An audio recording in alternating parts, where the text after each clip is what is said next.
We'll commence at 6:15 p.m.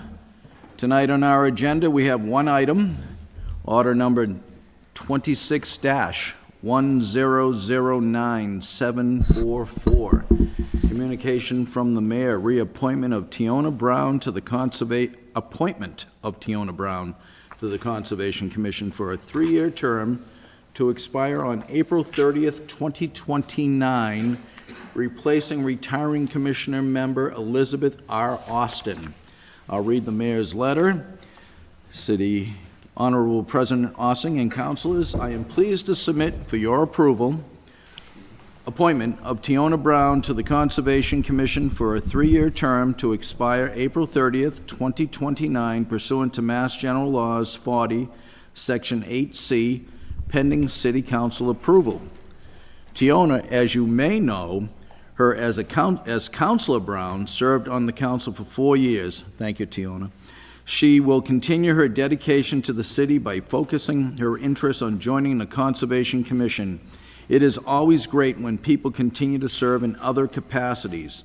Tiona always had a strong connection with the Conservation Office. I wonder why. Elizabeth Austin, who valued her time on the commission but chose to step back from serving the city, and is grateful for the opportunity she had. Thank you, Ms. Austin, for your time on the commission. Thank you in advance for your consideration. Sincerely, J. Christian Dumas, Mayor. And we have the committee, but right now, Councilor Navin and I are the two councilors present. So with that said, Councilor Navin, do you have any comments? Oh, Tiona, yes, you would need to go up there. See, you're here and you got me all confused. Here you go. Yeah, how are we going to ask you with you sitting behind us? Thank you, Tiona, for being here. Okay. Councilor Brown, thank you for being here. Thank you, Councilor Navin. Thank you for your service. I'm not sure, I think we all know you pretty well. I'm not sure why we've hauled you out, but that is the process for new appointees, and I appreciate you being here. Yep. I have no questions for you, but I have one question for you. Is your mother very happy that you are coming to the Conservation Commission to extend your service? I believe that my honorary Aunt Priscilla is the most excited. Maybe my mom's just avoiding and dodging me telling her to become a member of the Zoning Board of Appeals. Fair enough. Fair enough. Well, I want to thank you for continuing your service. We appreciated your time on the council. We hope that it is not the only time we will see you in these chambers, but with that, a motion to approve. Okay, the motion has been placed on the floor to approve Tiona Brown for the Conservation Commission through April 30th, 2029. And I'll second that motion. Any further discussion? Councilor Doucette. Thank you very much. My apologies for being late, Tiona. No problem. Thank you for continuing your service. You know, the city is better for you being here. So thank you. Thank you. Wow. I have to ask the tough question. Did you talk to your counterparts on what you're expected to be doing, such as maybe one of our very long-term members who you might have served with too, Councilor Ed Clancy? I have attended the last couple of Conservation Commission meetings and kind of got to hear the lay of the land a little bit, talk to some of the current members, and Aunt Priscilla, you said? Yep. I'm sure you've... Aunt Priscilla. Excellent.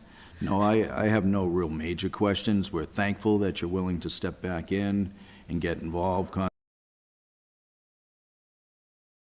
Said I would call for a... Oh, sorry, councilors. Any other councilors who might be here that have any questions? Anybody? Looks like I can call for the vote then. All in favor? Opposed? Thank you, Tiona, Councilor Tiona. All in favor of, I'll second that motion. All in favor? We are adjourned at 6:20. Thank you, Tiona.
at 6:30 p.m. We have one item on the agenda this evening. It is order number 26-100-9740, communication from the mayor, proposed fiscal year 2027 operating budget in the amount of $222,882,585, which represents a 4.24% increase over fiscal year 2026 appropriations. I'll begin by reading the letter from the mayor, and then after I'm finished reading the letter from the mayor, I'll have the mayor do a budget overview with your team, and then we can start going through the budget. So I will begin with the letter submitted by the mayor. Dear Honorable President Ossing and City Councilors, in accordance with Massachusetts General Laws, Chapter 44, Section 32, and the City Charter, I respectfully submit for your review and consideration of the proposed operating budget for the City of Marlborough for fiscal year 2027. The proposed FY 2027 budget totals $222,882,585, which represents a 4.24 increase or $9,060,744 over the fiscal year 2026 adopted budget. This increase is attributed to rising costs in key areas, including education, healthcare, debt service, utilities, and waste removal, collective bargaining agreements, and the continued investment in technology, software, and city infrastructure. Most other departmental budgets remain level funded or are presented with reserve deductions to various line items. It is important to note that there was a reduction in the retirement contribution for both the city and the school. For fiscal year 2027, we anticipate $2 million in new growth and maintain $2,077,340, or a 2.5% increase for Marlborough Public Schools, $1,600,653, or a 12% increase for school health insurance, a $1,045,312, or a 12% increase for city health and life insurance service, a 50% increase based on a negative increase from fiscal year 26 in reserve for salaries for adjustments and retirements, $225,000 for interest on bond anticipation notes, $520,000 or 16.9% increase, $1,494,934 or 17.5% increase for Assabet Valley Regional Technical High School. We work closely with all departments to identify areas where we could make the modest yet impactful budgetary cuts. Given ongoing state fiscal uncertainty, minimal increases to the city budget in years past, and other financial pressures, we approach this prepared to make reductions that would not compromise the city's core operations. At the same time, we aim to be deliberate in our decisions, mindful of each department, distinctive needs, and responsibilities to our taxpayers. We were met with understanding during this process and worked collaboratively to get increased below 5%. As you may know, many of our dedicated city employees are Marlborough residents. Having that same homegrown perspective during the budget process works together with the departments. And it is something I'm grateful for on a deep level. We all share a love for the city of Marlborough and do our best for all our taxpayers. I want to extend my deepest appreciation to our dedicated finance team, Auditor Diane Smith and Comptroller Brian Doheny, for their work in preparing this budget. I also thank all department heads, including the Retirement Board, for their cooperation regarding budgetary adjustments, and the City Council for their commitment to the thoughtfulness and responsible budget review process. I look forward to working together with you in the coming weeks as we review the FY 2027 budget to best serve the residents of Marlborough and our growing city. Sincerely, J. Christian Dumas, Mayor. Good evening, Mr. Mayor and your team. Good evening, I will let you give your overview and summary of your proposed budget. Thank you very much. So I just want to thank you all for this wonderful process that we're going to go through tonight. So I believe the letter sums up from where we are in conversation and all our mayor meetings, and the topic is nothing but overrides across the board. We are not, we're also impacted by that as well, so that's why you see the increase with the budget that you have before you. So not only do other cities and municipalities have to plan for the override, but they actually have to come up with a game plan on how to stream luxury when it comes to that. We are pretty envious of every other community every time I go to the mayor's meeting, so I do not take that lightly. Our growth is extremely important in how to navigate that continued growth. It's all of our jobs together to collectively work on that, because obviously the tax implications with the budget increasing year. I just want to thank all of the department heads. We looked really closely at every line item to see where we can pull money from and cut and reorganize certain departments to see where we can move money to better impact not only each department, but also keep the services that the residents are accustomed to moving forward. We had to stay competitive with those services, but also salaries to keep the employees that we have happy and stay here. We have an incredible amount of talent that works for the city, and I would be hard-pressed not to say if we do not have the talent that we have here in this city, this budget would look a lot different than what it has been in the years past. I'm very thankful for the team that we have. I think in now the third year that we have, you can see definitely an increase in the staff and support with my administration, because we are getting the right people to do the job and done well. Having said that, I will pass this over to Brian so he can give an overview of where we are and the tax implications for the residents with this. Thank you. Thank you, Brian. So, thank you. So basically the tax impact, the proposed tax levy you have in front of you is $126,154,340. So we're a split rate community. If you keep the shift at 1.47 when we set the tax rate, hopefully November this year, the effect on the increase on the average tax home would be $419.43. So just to keep in mind that even the tax rate, even if the tax rate goes up or down based on the value, the average taxpayer based on the budget dollars, again, that excess levy, not dipping into it, helps with, we do this rating with Standard & Poor's. We are very pleased that we have a AAA rating. We just had a meeting with them a couple of weeks ago. They'll have their report out by the end of the month. So therefore, You're all set, Mr. That's President? it. All right, then I will open it to the council for opening comments. The city council have any questions? Councilor Doucette.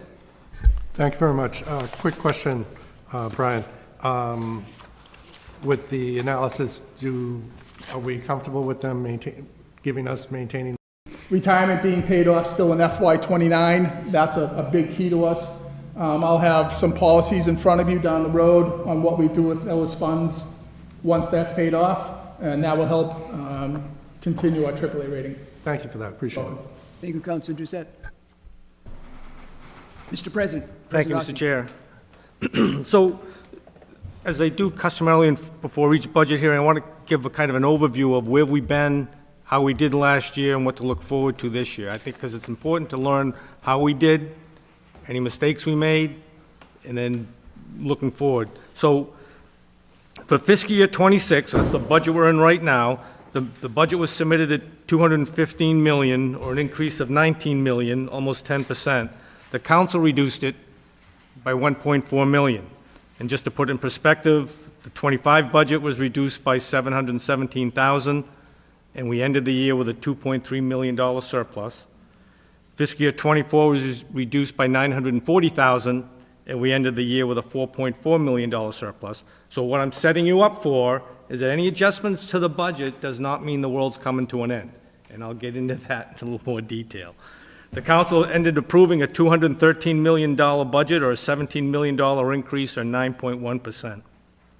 So for this budget, the mayor submitted a $222 million increase of budget, so it's an increase of $9 million, or 4.24. Mayor, well done. That beats 9.9% by at least half. All right, but the tax impact on the average single-family house is still projected to be $420. So if the council reduces this budget by $500,000, the tax impact would be $392. If we reduce it by $1 million, the tax impact would be $365 to the average house. And then Counselor Vitals, I don't see that happening, personally. There's 4 primary drivers, as the mayor discussed. So of that $9 million, $6.1 million of that is made up of schools by $2 million, school health insurance, $1.6 million, Assabet Valley, $1.5 million, and city health, $1 million. So those 4 alone updated it in red to tell you how we did. And I'll tell you, the $1.4 million that was reduced by the city council for this year's budget has had 0 impact on the performance of services and how the city is done. So good job. I mean, I know it's hard to reduce the budget, but there haven't been any issues, and I'm happy to city services were being carried out this year. On the fiscal year 26 budget status, so through April, right now we're running $1.1 million under in salary line items. $814,000 was used in underruns back in January, so we're about $1.9 million under in salary. So no one wants to cut budgets, cut salaries, which I get, and I encourage the department heads to hire if they can, but that's something you got to be aware of. So when we say we're going to take money out of electricity, sorry, Ted, or other accounts, there's money there, all right? We're not going to hire everybody on July 1st. There is money, and I've gone through this speech year after year after year, and you guys have not proved me wrong yet, all right? I'm hoping the department heads can hire everybody July 1st and prove me wrong, but it just doesn't happen. It's a tough market out there. All right, fiscal year 25, the salary underruns at this point were 1.1 million. In 24, they were 1.1. In 23, 800,000. So the underruns are there.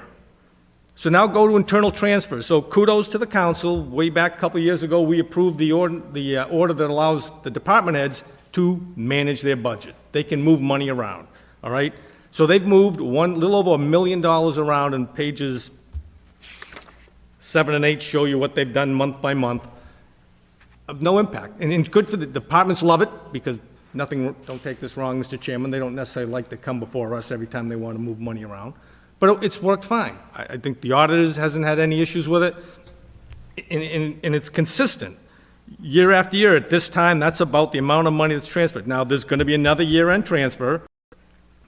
So let's talk about hiring. So through April, so just this fiscal year, the city's hired 112 individuals, and 79 have left the city. And I just take this from the month-by-month accounting that the retirement board does. Who's in, who's out. Of those 112 individuals, the school added 86, and the school has 48 open positions.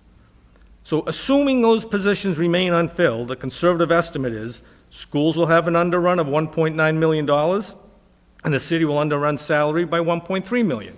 Now, you all know, as I just said, they transfer money around. But there's money there that's just not being used. You know, state aid plus local revenue plus the property tax equal the budget. So the budget, that's what we're going to talk about tonight.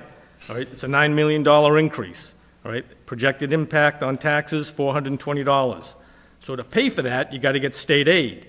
State aid's only expected to be $62.6 million, an increase of only $182,000. Now I know the Senate's done theirs, and it's got to go to House Ways and Means, and then the governor's got to sign it, and then the House gets to veto, and the House and Senate get to challenge it. But last year we saw a $3.8 million increase in state aid. $3.8 million versus $182,000. So your state aid piece of the puzzle isn't helping us. Local revenue. Projections right now, it says a $1.5 million increase this year for fiscal year 27. Last year, we saw a $4.5 million increase in local aid. So again, not big. So what does that mean? So that means when you take the budget and you subtract local aid, which is minimal, and local revenues, which is minimal, it means you get taxes, and taxes are going to be high. All right? But there's opportunity for taxes. All right? We can hope that state aid increases. I'm not a big fan on hoping. That doesn't work so good. Increase local revenue. This is where we come in. City council needs to approve projects. I'm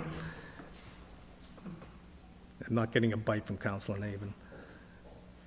all right? So projects need to be approved for two reasons. One, the long-term impact of the added to the tax base, but the building permits. And most recently, the State Crime Lab just wrote us a check for $1 million for building permits, for their fees, all right?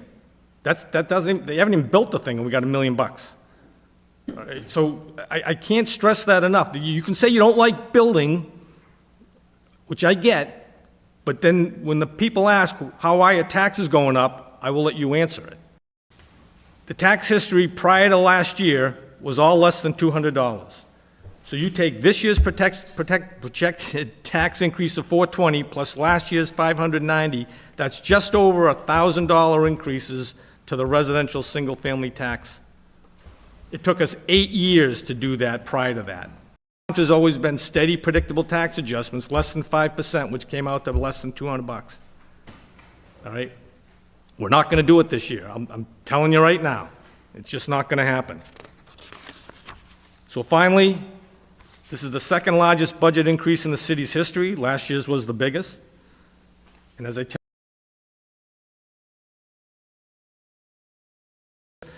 the fear of, well, I can't touch this particular line item because how they're going to survive, the departments will survive. We've done it every year since then. All right? Again, we reduced in 23, 806,000, in 24, 940,000, in fiscal year 25, 717,000, and then this current budget, we reduced it by 1.4 at no impact on how services are being delivered. All right? So reducing the budget starts next year's budget at a lower level, because what's the thing we say? Well, as long as it's level funded, it's okay. But if we keep increasing the budget, that level of funding continues to increase. So lowering it now helps for next year. Underruns in the budget will continue and can be used in the transfer process to fund any deficits.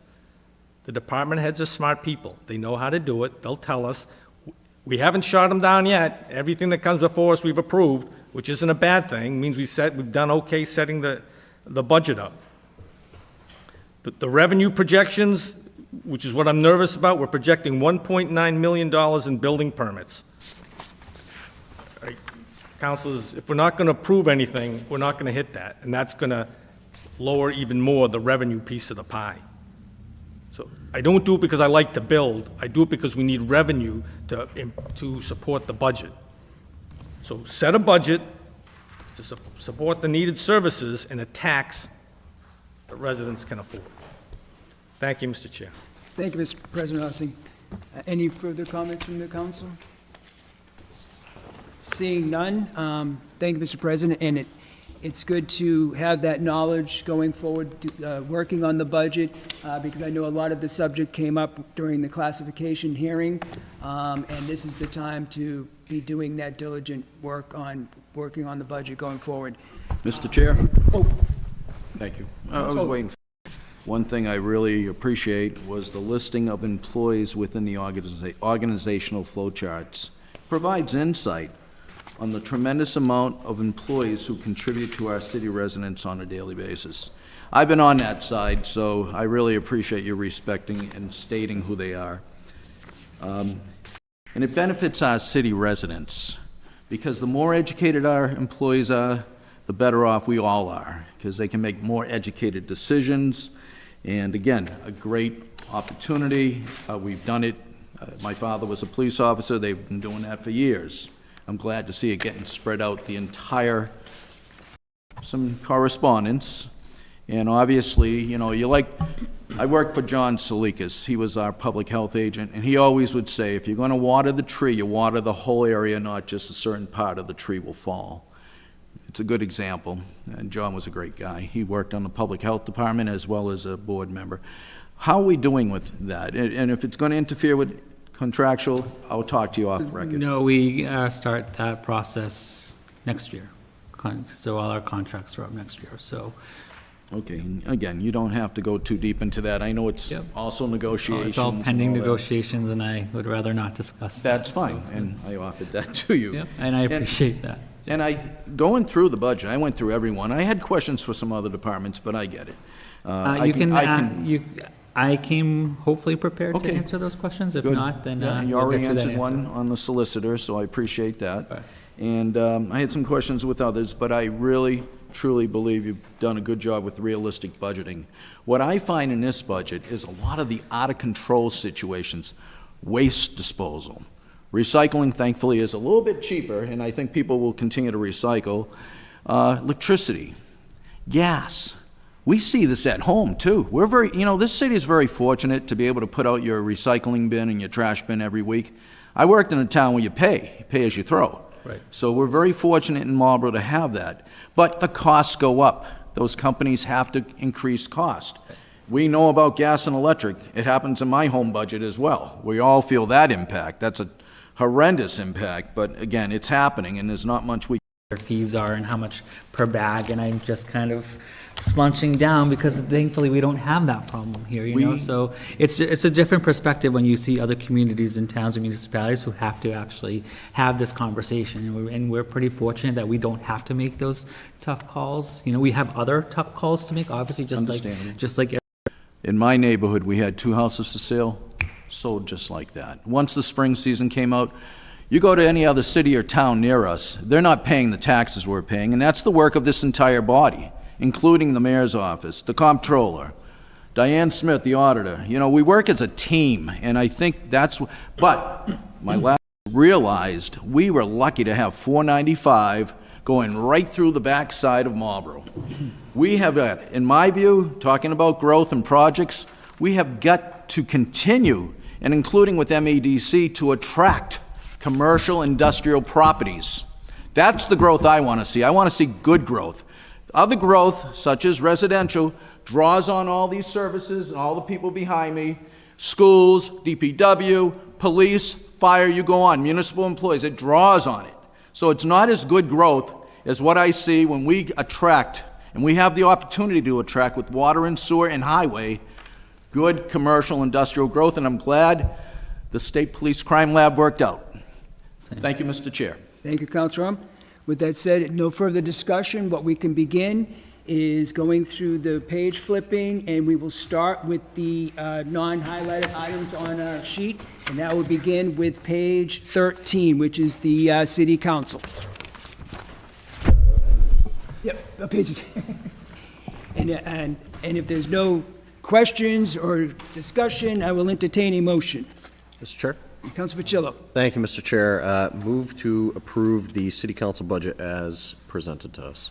Motion has been made, and I will second that, to approve the budget for the city council as submitted. Any further discussion? Seeing none, all in favor? 1, 2, 3, 4, 5, that carries.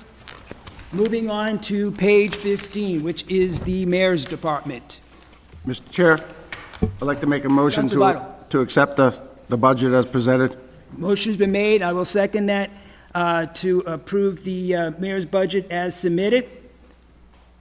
Councilor Pacillo. Thank you, Mr. Chair. Just one very quick question, Mr. Mayor. Sure. Appreciate your opening so remarks. close. Right, so close. I apologize. As you know, long ago, I was a summer intern. Just a quick question about the summer employee. And we actually I didn't feel comfortable asking all these departments to cut their budget, and I did not, so we trimmed that down, so we'll have 11 interns, which I think is still a pretty decent amount. Absolutely. No, I appreciate that. And a quick plug for the program itself. So I very We're much interviewing all appreciate- next week, so yeah, it's always a good program, so it was. Agree. I was an intern here at the health department for 3 summers. Made me go where I went, so it was tremendous. But I agree with Councilor Pacillo that, I was concerned about that, too. The other note I just wanted to make, and the mayor and I had a discussion on this, was his salary. But again, Wait, you brought that up. I did not. I brought it up. If a town manager is going to run a town, as the comptroller knows, you have to have a wide variety, most likely a master's in public administration. Yep. So that's where I think that's a great combo. Because I could be an artist coming in to be mayor, and I wouldn't have all that background that a comptroller would have. So I think it's a great marriage and an important one, but also supports why the salaries are based the way they are. Thank you, Mr. Mayor. I am very thankful to the Thank you, comptroller. Thank you, Mr. Chair. Thank you. So motion has been made and seconded to approve the mayor's budget. All in favor? 1, 2, 3, 4, 5, that carries. Moving on to budget line item, page 17, the comptroller. Mr. Chair? Counsel Fitzgerald. Thank you, Mr. Chair. No questions. Move to approve the comptroller budget as presented. Motion has been made. I will second that to approve the comptroller's budget as submitted. Any further discussion? Seeing none, all in favor? 1, 2, 3, 4, 5. That carries.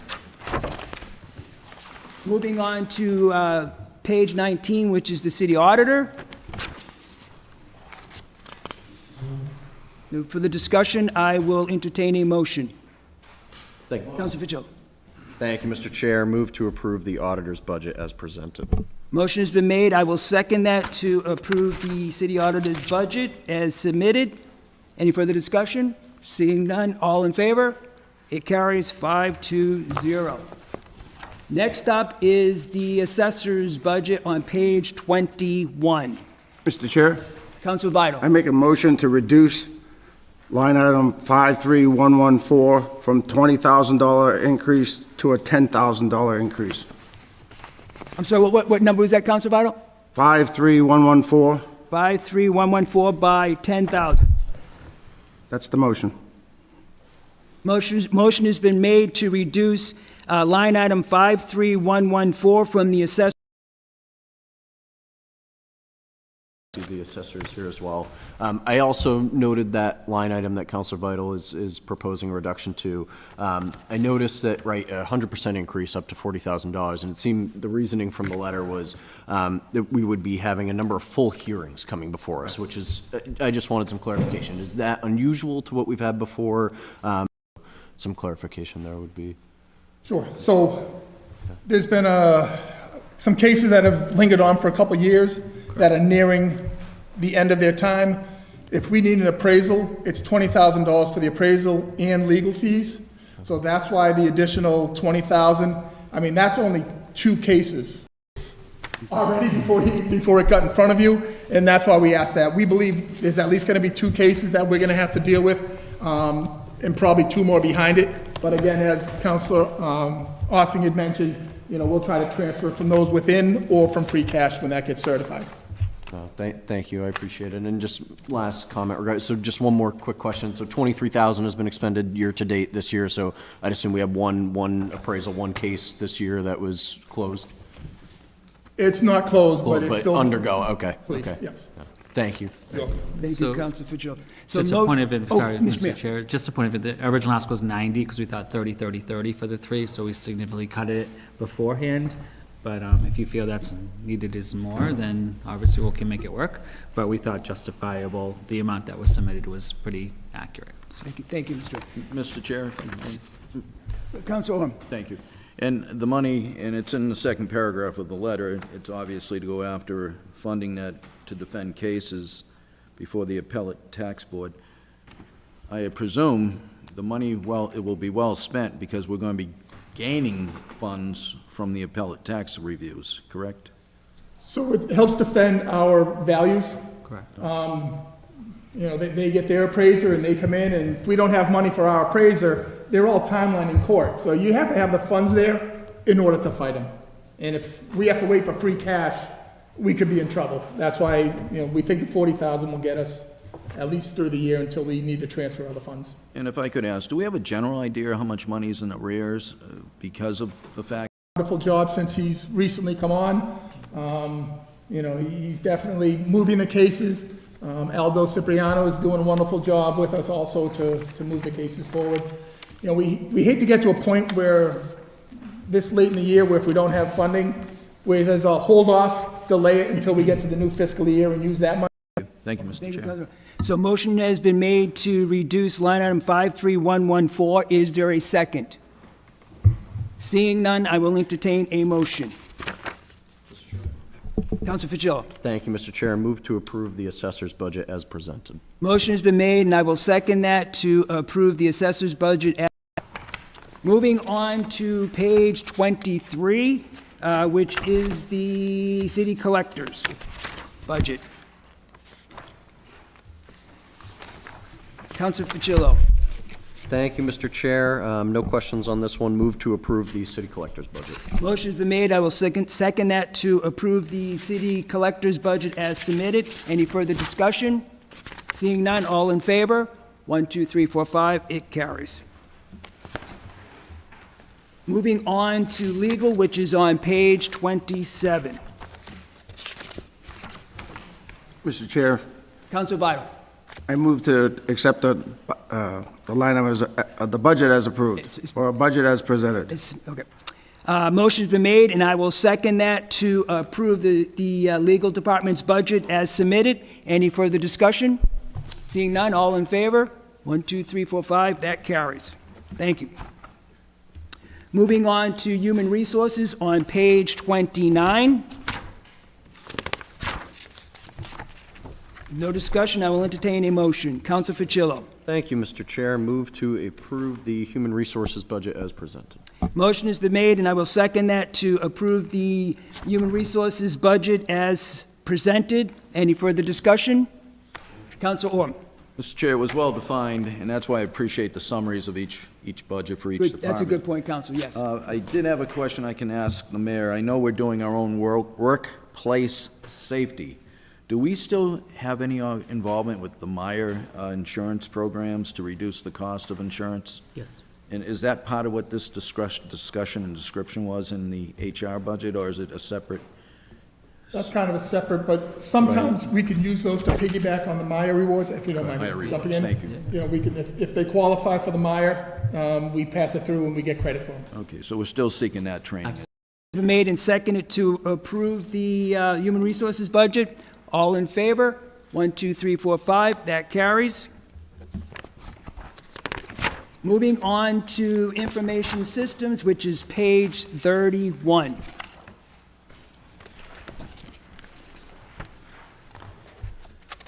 As submitted, any further discussion? Seeing none, all in favor? 1, 2, 3, 4, 5, that carries.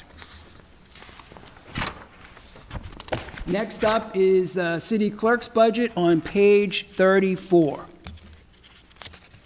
Mr. Chair?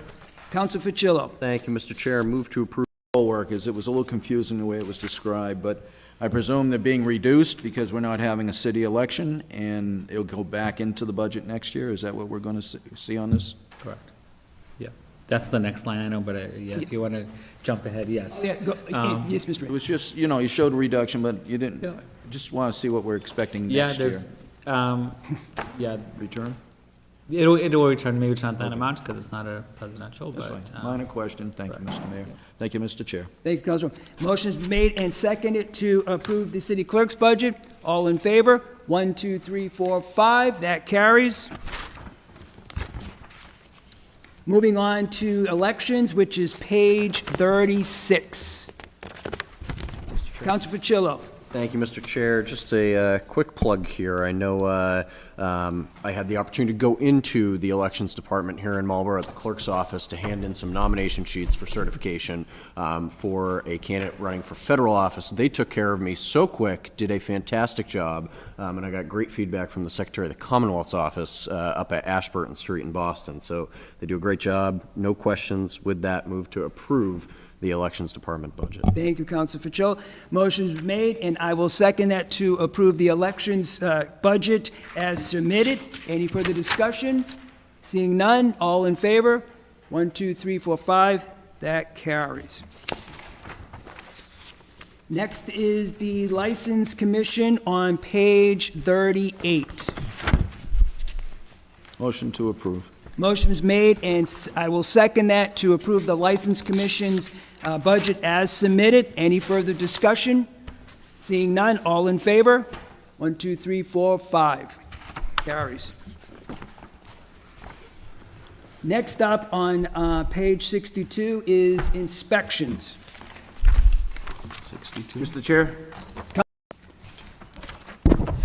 And I'm sorry, Counsel Vi, what number was that? 51300, additional gross overtime. I don't see 5-1 Here on 41, on page inspection. my fault. Apologize, Mr. Chair.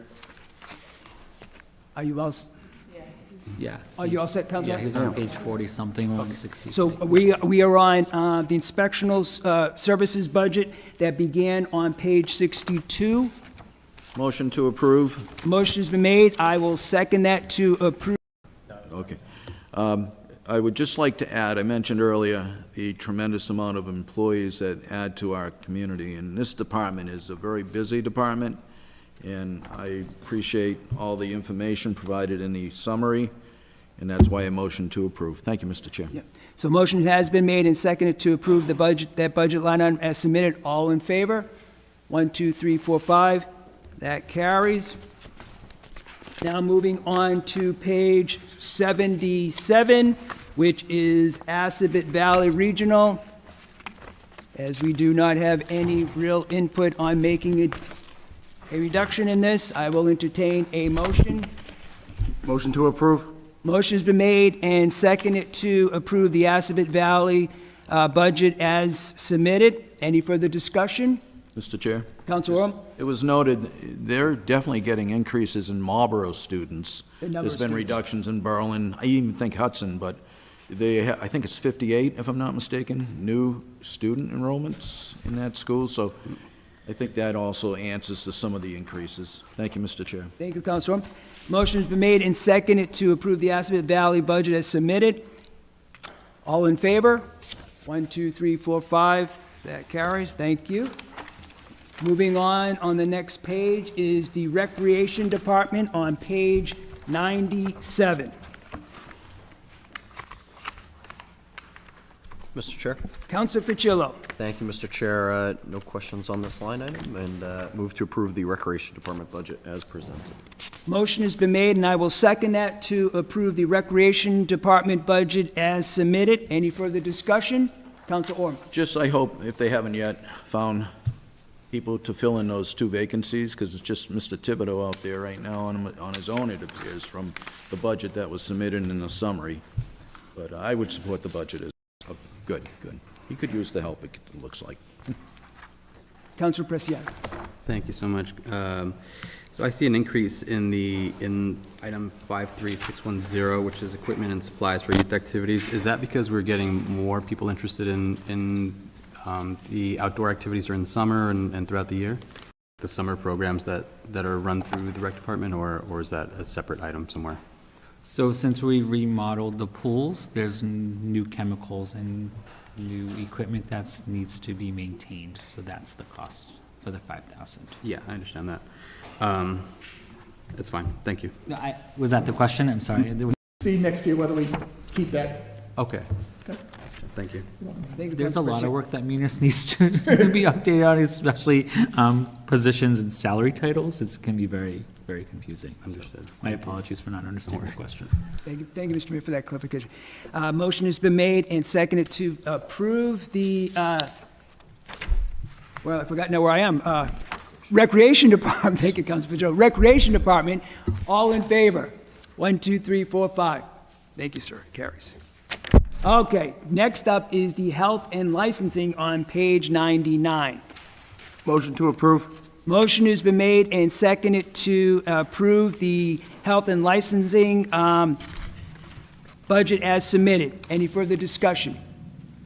All in favor? Carries 1, 2, 3, 4, 5. Next up on page 101 is Human Services. No discussion, I will entertain a motion. Motion to approve. Motion has been made, and I will second that to approve the Human Services budget as submitted. Any further discussion? Seeing none, all in favor? 1, 2, 3, 4, 5. Carries. Next up is on page 103, Council on Aging. Mr. Chair, Council Orm. motion to approve for discussion. Motion has been made and seconded to approve the Council on Aging budget as submitted. Any further discussion? Mr. Chair, if I may? Council. Back a little bit already, and cherry sheets and so forth. Do we have any word on what's going to happen with this department? I have not heard anything as of yet. We're still have the anticipation of $16 per senior for the formula grant funding. I haven't heard anything about increasing or decreasing, so we're maintaining at the $16 rate. Just so you know, they handle 35% of the senior residents in this city. I was looking at just the numbers, and they do a lot, and I'm familiar with that department because I entertain some of their programs. As do I. Hopefully, we don't have to come down that road where we. Yeah, I hope not, but again, it's a shaky way to run a department on grants, but again, I just had that question. All in favor? 1, 2, 3, 4, 5. That carries. Next up on page 105. Mr. Chair? Council Vital. I received a number of phone calls over the last week about the reduction in veteran benefits, and President Ossing was awesome, as he always is, and he kind of shared with me that that line item continuously comes in below what we budget year after year, at least over the last 3 years. So it's, even though it looks like we're reducing veteran benefits, when we are making that line item more realistic. Thank you. And should we ever need additional veteran benefits, I'll be the first to bring to this body a transfer. So with that, I'd like to make a motion to approve. And thank you for that update, Council Vital. Motion has been made. I will second that to approve the Veteran Services budget as submitted. Any further discussion? Council Orem? I had the same question because, and our veteran agent, Michael Hennessy, indicated he's satisfied with the budget as presented. But yeah, when you look through the numbers on veterans benefits, 140 for FY '25, 125, and went down to 105. I agree with Councilor Vital. I will be more than happy to support, especially now that not just our veterans, but our military is busy. And with that said, if they come back and they need more benefits, I would be with Councilor Vital and stand up for that, because as we know, one of our own councilors has been called back. So, but that's all I have to say. Thank you. Thank you, Council Orem. Motion's been made and seconded to approve the budget as submitted. All in favor? 1, 2, 3, 4, 5. It carries. Next up on page 107 is the library. Question. Seeing none, all in favor? 1, 2, 3, 4, 5. That carries. Next up on page 110 is celebrations. Mr. Chair. Councilor Ficillo. Thank you, Mr. Chair. Move to approve these celebrations as presented. 5 carries. Next up on page 112 is Fort Meadows. Mr. Chair. Councilor Vital. Thank you, Mr. Chair. Couple of quick updates. I got a chance to talk to some of the members, as well as Priscilla Ryder, our conservation officer, who does some fantastic work around. Is largely the bulk of this budget, and so just some things to emphasize. The first year went extremely well with the new contractor, from what I've been told. Currently, they're doing some pre-survey work to identify what weed control is needed in this upcoming year, and farnwort has been spotted on the lake, which could be more costly to get rid of. So councilors may see that they're a little under budget this year, which is a good thing, because we may need to tap into that coming up into this upcoming year. Another thing, kind of underscoring the importance of this budget, right? Priscilla Ryder and the entire team down there, they remain committed to water quality and depth, and the recent droughts that we've been experiencing are putting those in jeopardy. It's hurting the water quality and the depth of the lake, and leads to more algae bloom. So I am in full support of the Fort Meadows budget and appreciate all that they do in Ward 6, right, and in Ward 7 to help keep the lake nice and healthy. And with that, move to approve the Fort Meadow budget. Thank you, Councilor Ficillo. Motion's made. I will second that to approve the Fort Meadows budget as submitted. Any further discussion? Mr. Chair, Councilor Orem. I appreciate my ward councilor's support on this. Thank you. Thank you, Councilor Orem. Motion made and seconded. All in favor? 1, 2, 3, 4, 5. That carries. Okay, so if my numbers are correct, that ends all the non-highlighted items. And at this point, if it's okay with the committee, I'd like to bring the school superintendent up and go over their budget, if that is okay at this time. Thank you.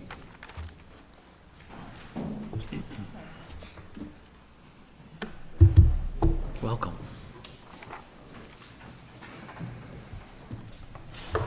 Good evening. Good evening, Superintendent. Good evening. And again, I know President Ossing highlighted a lot of the increase on the school side.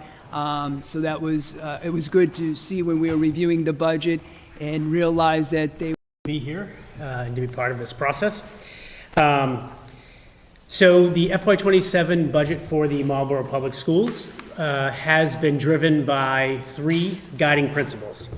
And I do think these are really important to mention because they will most likely anchor all of the answers to your questions that you may have. The first,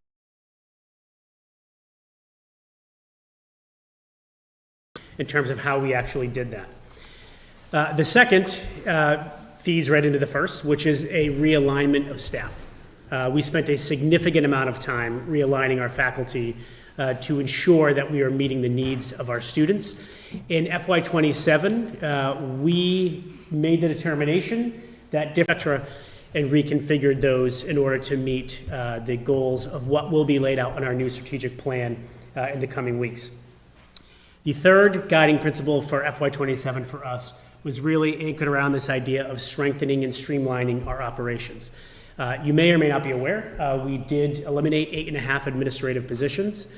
We did reconfigure some of those positions into student-facing positions, but we also, frankly, eliminated some of them in terms of trying to find some efficiencies and help develop a budget that not only meets the needs of our students, but can be supported by this body and this city.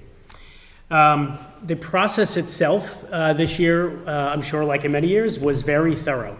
We started our development of FY27 in the fall, and we did a very deep review of historical spending. So we met with what we call cost center managers. Those are our directors and principals, anyone who's in charge of a budget. And we did a very thorough analysis of the past 3 to 4 years of what was budgeted and what was expended to see exactly how much was spent in each line under that cost center manager's supervision. We then had some very difficult decisions and conversations around some of the resources that had been budgeted year over year, how they were spent, and where we may need to shift that allocation for FY27 or eliminate it altogether. That was a lengthy process, as you can imagine. We did that in the midst of a transition to a new business manager, which we're very happy to have Mohammed Siddiqui here this evening with me presenting. But we set the scenario so that when Mohammed began, we had done a lot of that framing of the structure for our budget. We then held many workshops with our leadership team to talk about the goals, or at least the anticipated is the strategic plan of the school district and our new portrait of a learner. The portrait of a learner is our promise to the city of Marlborough of what we guarantee every graduate from Marlborough Public Schools will have. That does not start in high school, that actually starts in preschool. So we need to ensure that we are aligning our work pre-K through 12 to fulfill that promise. We did lots of very good work with our mayor, with our school committee to help realign those dollars. And Mohammed will talk a little bit about some of the specifics around the budget impact. Yeah, so originally we proposed a budget for a level service budget representing a 2.94% increase over FY26 numbers. We are able to reconfigure positions. We're adding 6 intervention coordinators, 6 interventionists, 5 SEL interventionists, 1 music teacher, 1 world language teacher, and 2 preschool teachers and 1 assistant principals. And along with this, we have some newly identified needs within our schools, you know, for the new science materials, after school music enrichment programs, and we have some increases to our transportation. To increase ridership, we're adding 4 buses to our FY27 budget. So with the new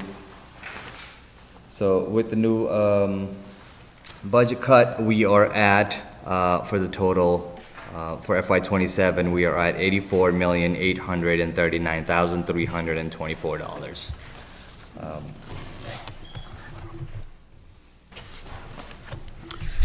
Happy to answer. 2.5%. Happy to answer any questions you might have. Mr. Superintendent, I'll open that up to any questions. Council Vital. Thank you. Thank you, Mr. Chair.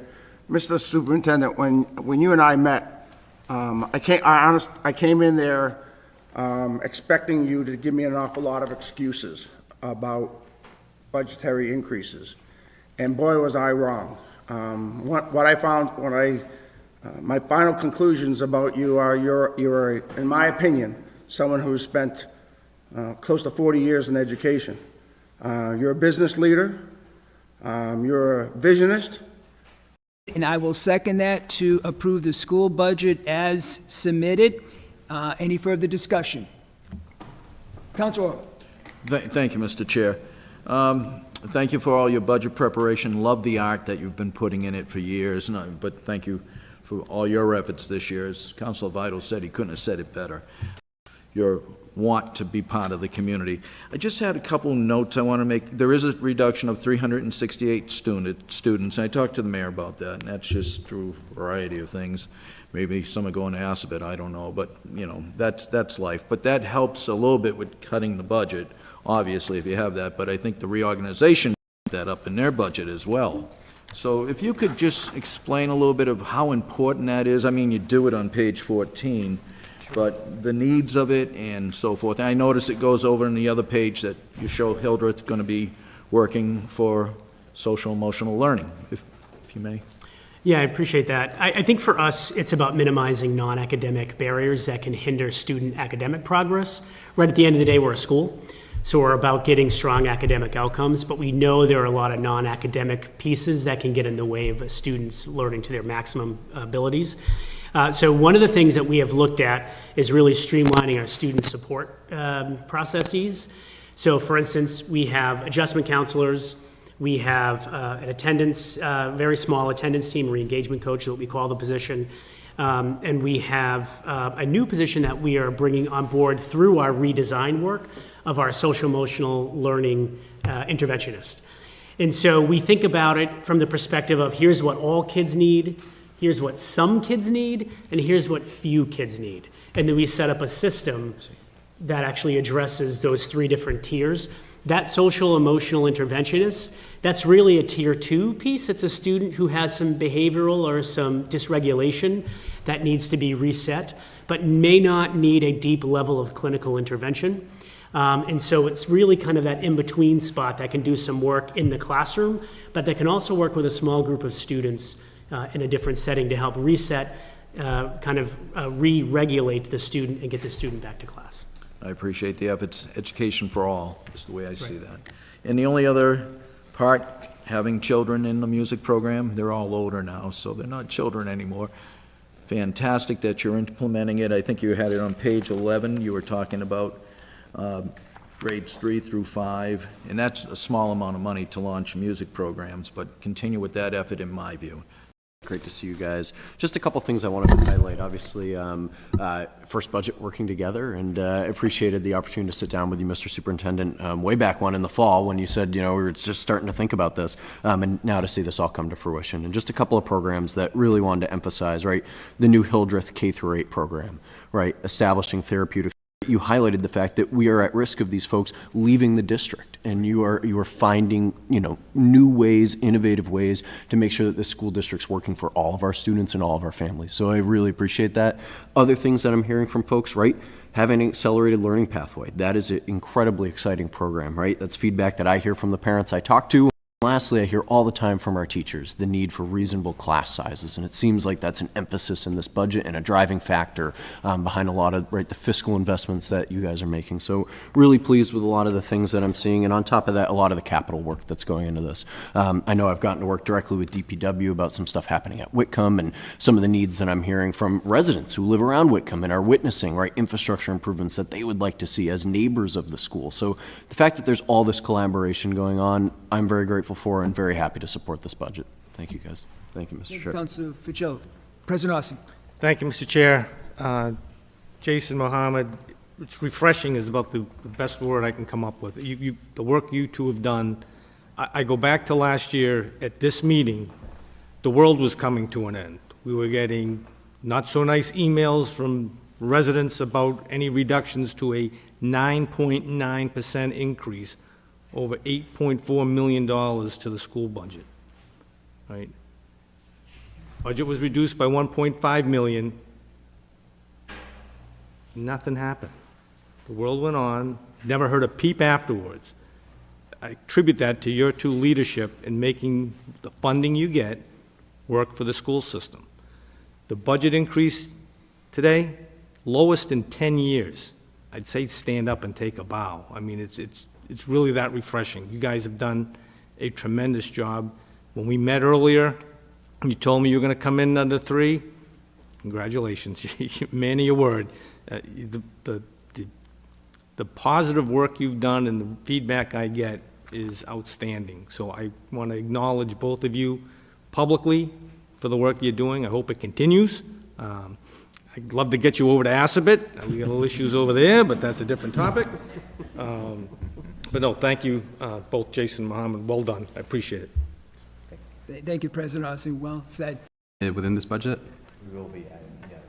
That's very nice. I know a lot of people were very, very, very upset about that last year, and last year's budget, and that was one of the reasons why the budget was so high. But that's amazing that you guys were able to add those bus routes, because, you know, our students need safe routes, and to be adding more to that. Thank you very much, Mr. Chair. Absolutely. Thank you guys for the work you've done with this. It is clear and eloquent on what your priorities are. I do have a couple of clarifications. The one thing I do have to compliment you is the one-page budget summary really is a great.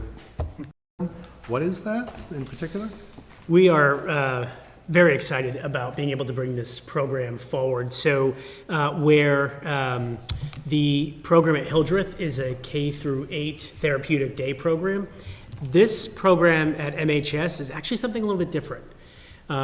Sometimes when we think about alternative education at the high school level, we think about, you know, like students who don't behave in class and some of those, right, types of students. This is actually not that. This is an opportunity for any student who doesn't necessarily learn well in just kind of a typical traditional school environment. So what we have done is developed for next year, first, we're going to start with grades 8 through 10. So we're actually going to have 8th graders at MHS all day. I know at one point they were all there. And for 2 different programs next year, they will be the Accelerated Learner Pathway, which is for students who want to take at the middle school level, high school classes for credit. So that's one group. But the other group is this alternative program path. And so these are for students who are actually going to be learning in a very kind of content-rich, project-based learning model that we want to start in 8th grade. These are kids who, again, who are kind of disengaged from school, not necessarily a traditional student. It could be for any number of reasons. They don't have to be a student with special needs or anything of the sort. It could be, but it doesn't have to be. And so our goal is to keep those students engaged in their learning through a different type of instruction. So in this case, it's project-based learning.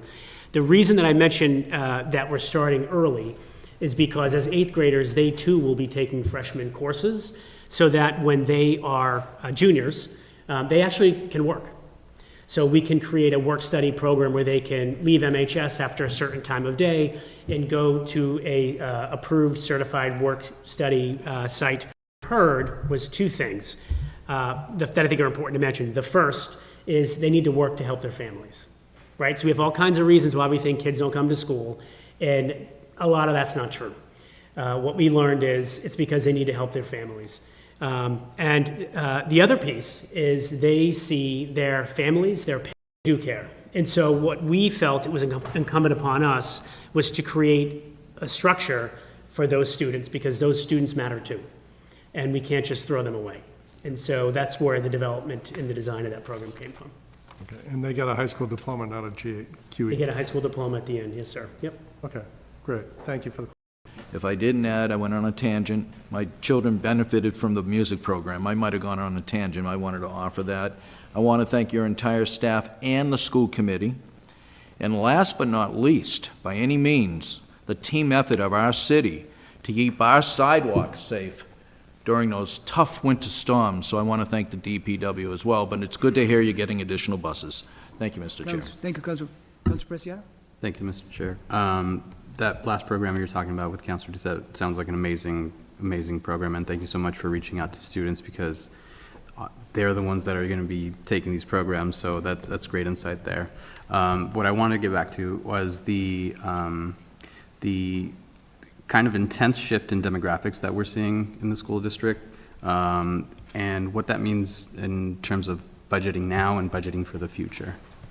Is there like new programs that you guys have in the works for this larger population? I see it's 58% Hispanic, Latino students versus 30, and 20 years ago was 17%, so that's a giant shift. Can you expand on what kind of programs, what kind of educational guidance you guys will have for those students? Yeah, so I think there's a couple of things. One of the kind of the hallmarks to the leadership team that's doing all of this work is really about that all means all mindset, and looking to see how do we create the right programs and supports for all students. So I think one of the most important demographics are benefit. And so I think we will be moving forward looking at things like potential dual language programs, and really doing some analysis and studying of what that could mean for us here in Marlborough. I think that's an important piece. The other thing that we're spending a lot of time talking to our older students about, as we think about the college and career, to become partners with the other schools across our city, and thinking about how we can really leverage the strengths of one another to help better meet the needs of all of our Marlborough students. And so one of those is a partnership grant that we are going to be pursuing with the Department of Education through developing almost like a dual enrollment MH shopper program for a certification at Assabet through state funding and federal funding. So nothing as far as local. But so looking at how we can be more innovative and creative with the resources that we have, and really leveraging our colleagues as partners. So those are just a couple of things that we're thinking about as we're looking ahead. Awesome. I appreciate that answer. As someone who fits this demographic and someone that comes from an ESL class and coursework, it really means a lot that you are focusing on these students and kind of directing them in different ways that isn't traditional education as well. So thank you so much. Thank you, Councilor Preciado. Motion's been made and seconded to approve the school budget as submitted. So if I could just add something. So obviously last year was very difficult during the budget process, but I just want to give a shout out to the school committee members. Not only were we going through the budget process, but we had two finalists that came before us for the superintendent, and we actually did not move them forward. And then we started the process all over again, which was an incredible risk with a very small window of time to hire someone to come on board. So I just want to recognize how important that was, and the deadline, and obviously the risk was a huge reward because we were able to get the Superintendent Falco, and obviously the proof is in the pudding with this budget cycle and everything that he's done. So I just wanted to thank the school committee members for that, because again, it was a huge risk, and thankfully we hit a home run with that one. So thank you. Thank you, Mr. Mayor, and thank you for highlighting that, because I think the sentiment of the full council is absolutely what you just said, so thank you. And I don't know where we would be at with the other two candidates, so it wouldn't be here. I can guarantee you that. So I'm just forever thankful that we made that decision, and it was not an easy decision to do that, but obviously I'm very thankful to the team here, because the amount of work and the incredible kudos committee, and it will begrudgingly do so, but I'm excited to see school committee and chair that because of the transformation that we're seeing in the work that we're doing, or they're doing each and every day. So I'm very proud of that. So thank you to the school committee for what they do, and thank you for all of you for recognizing that as well, because again, I know Council Orm has this, our schools are a wonderful leadership team throughout. It's just refreshing to Mr. President's comment, so thank you. Absolutely. Thank you so much, Mr. Mayor. Motion is made and seconded to approve the school department. All in favor? 1, 2, 3, 4, 5. It carries. Thank you. Thank you so much. Thank you, Mr. Superintendent. Thank you. Thank you, Green. And we will bring up the police chief for the police 2027 budget, and that is on page 55.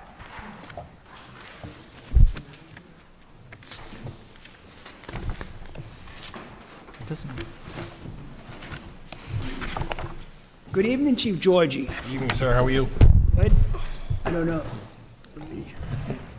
I don't know if you wish to do any highlights on your budget, or we can just go in for any questions, but I'll leave that up to you. No, I just, the majority of any increases we have, as you can see in my analysis report, is that it's contractual. Just with the three different unions that we have, the patrol, the command, and the MMEA. We do have some slight reductions in some accounts, which we were able to work with the comptroller's office and the mayor's office to bring those about. But again, we are fully staffed at this point, so we're in good shape there. Deputy Chief Campbell is doing well. He unfortunately couldn't be here tonight. He had a family commitment that he... Hard to believe that was last year that we put Right, that in. And right. thank you very much. Right, so that's worked well. So we don't have any big asks this year, so... And a full commitment by the city council last year in the budget, so thank you to the mayor Yes, as sir. well. Thank you for the And you support. presenting to the council, having that, and we certainly appreciate that. I will open that to any council. Motion to approve the budget for discussion. I have a couple of questions, but I'll motion to approve the budget. Motion has been made to approve the police department budget as submitted. Do I have a second on that? 7. Any further discussion? Council Vital. Thank you, Mr. Chair. There's a few items here that I think that we should have some understanding about. The first one is line 51320, which is the court over Now, the motion has been made to... to approve it in general. Yep. Mr. President, the motion has been made to second it to approve it as submitted. So now he's got to make a motion to amend the... Thank you. So, Council Vital, you would have to make a motion to amend. Thank you, President Ossing. Thank you. I'd like to make a motion to amend the 6 by $5,000.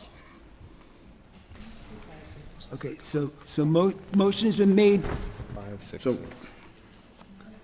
the court overtime, as Yep. of right now, just so folks know, as of the end of April, they were at 50% use.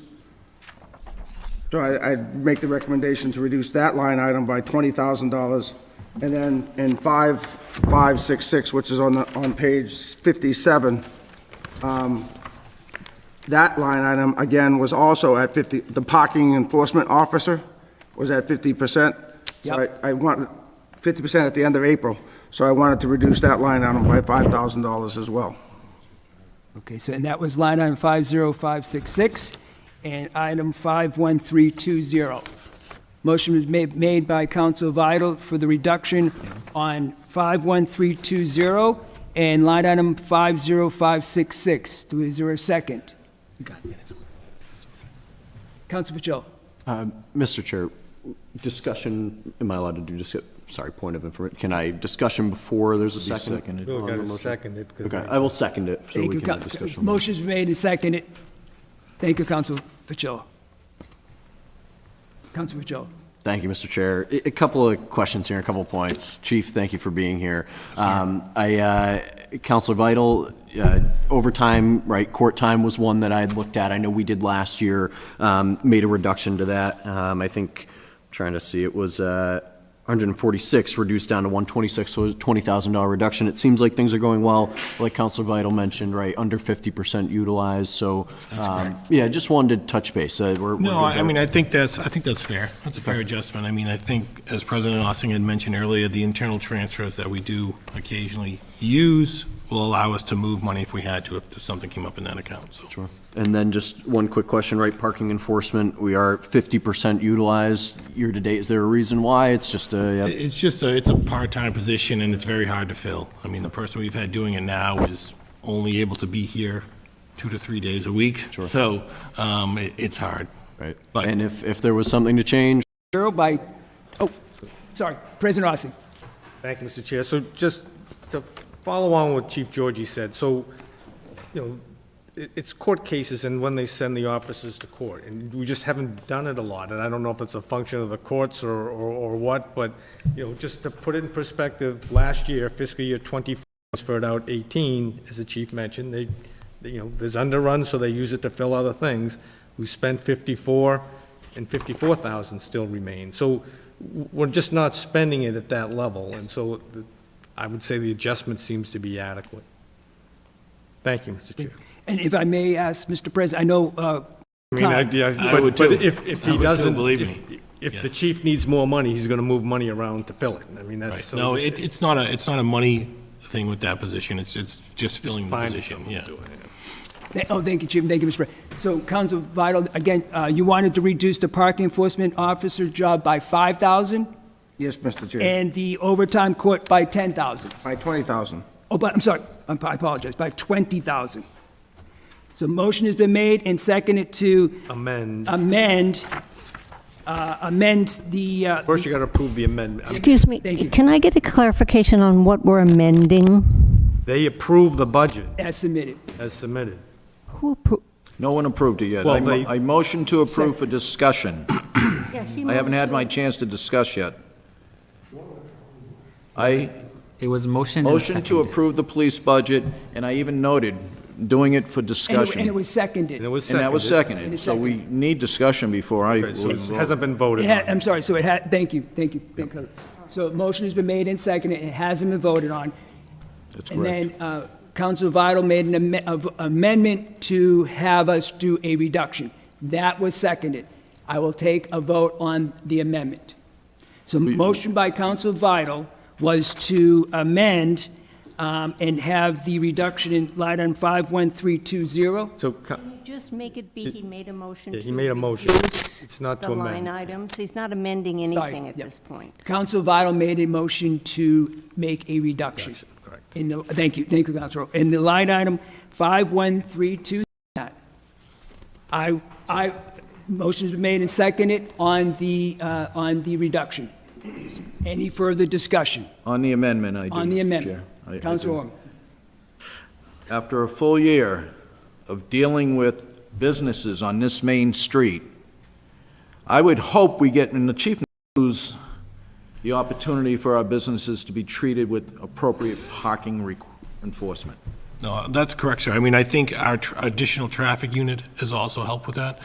We have two other officers now, and one of them starts at 6 a.m., so they're there early, and the other one comes in the afternoon, so they've helped out with that And with- situation. Thank you, Chief. Mr. Chair. Thank you, Councilwoman, for that. So motion has been made and seconded for a reduction on the line item 51320 by 20,000 and line item 50566 by 5,000.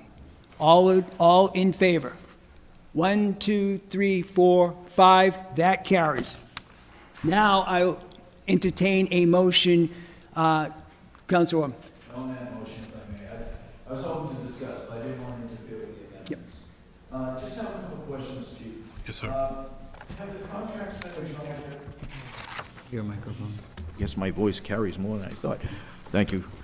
Chief, I have a couple of questions, and thank you, Mr. Chair. The contracts for the animal control officer and the laundry, have those been determined yet? No, we're working with procurement right now to finish those up, but, so the bids have gone out, or the bids have come in, actually, I should say, and so that time has elapsed. We're just working with Krista to work through the developing the contracts for each. We expecting any alarming increases on those? No. Okay, thank you. No. And the only other question I have, I was confused by your yellow highlight on dispatches. It says contractual percent raise, younger dispatches at lower salary steps, but I see a 17% increase. So I was just trying to balance those two out to see why we see a 17% increase, but we have younger employees. I'll let you explain. Yeah, the hourly rate was increased during the last bargaining agreement. So even with the younger employees, we still need that increase? Yes. Okay, that satisfies my question. Thank you, Mr. Chair. Thank you, Councilwoman. If no further, Council Fitzgerald. Thank you, Mr. Chair. I would like to move to approve the police department budget with the reductions in the amount of $10,297,659. Thank you, Council Fitzgerald. Motion's been made and seconded to approve the police department budget. Favor? 1, 2, 3, 4, 5, that carries. Thank you, Chief Georgie. Thank you, sir. Thank you, Chief. Thank you, Chief. Thank you.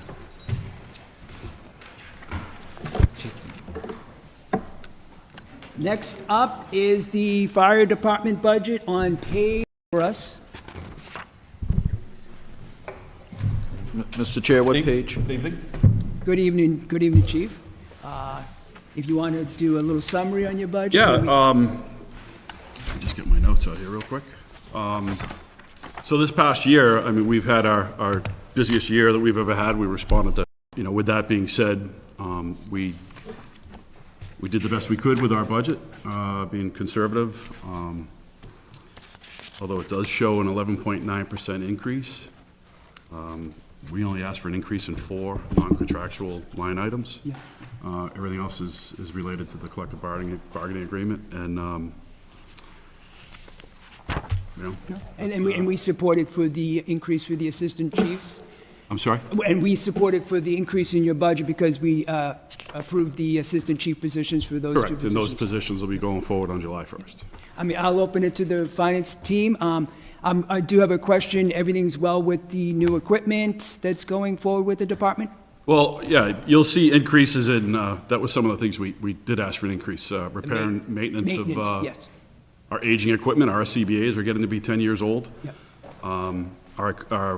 Our apparatus, we do have some new ones, but we've had a rough couple of years, and Councilor Oram talked about it earlier, how there's increases in, we see the increase in bills, and we see it too. So that's why we asked for those 10% increases.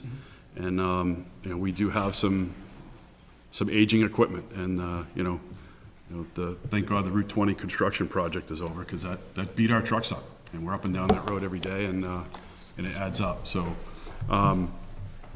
those are the increases you see. So, but yeah, we do have some, the prospect of a new station coming. We're going to need new apparatus. And those are discussions yet to be had, but, we will be asking for more equipment coming up, and it's, Thank you, Chief Gordon. Councilor Oram. Thank you, Mr. Chair. A very important note I noticed, second to last paragraph, without a corresponding increase to the department's overtime budget, it's not sustainable. staffing. And we all know, we've been talking about it for a long time, the response times in the west part of the city. Anytime, we've done everything we can internally to improve our response times. But we can't change a station location. We can't change, and a limit to reduce our overtime. And we have the capability to respond to an incident, but it's our capacity. 80% of the time we're engaged in more than one call. And when you're engaged in more than one call on the west side of the town, now you're pulling your resources from the response times. And that's what the goal is, We're not meeting standards 495 and west, and that's where the growth of the city is. And, as the city grows, so does our call volume. And, our department has struggled to keep up with that. So, Well, understandable. 42% increase in emergency incidents in 11 years. 42% increase. That's amazing. That's a lot of work. And I say 80% of the time we're engaged in more than 2 calls. I think 50% of the time we're engaged in 3 or more. So it's hard, we're being asked to do more with less, and we're doing what we can. And I just have a couple other questions, if I may, Mr. Chair. Just have a couple more. Absolutely. It's on the large increases under hazmat pay. It went up 83%. What brought that up so much, the hazmat pay? No item. So those were all contractual, and again, those were 3 years' worth of cost of living raises, right? After last year's budget was set, the CBA was, so we're actually seeing 3 years' worth, right? So there were incentives that were increased, and that's where so you had the increases plus you had the retro.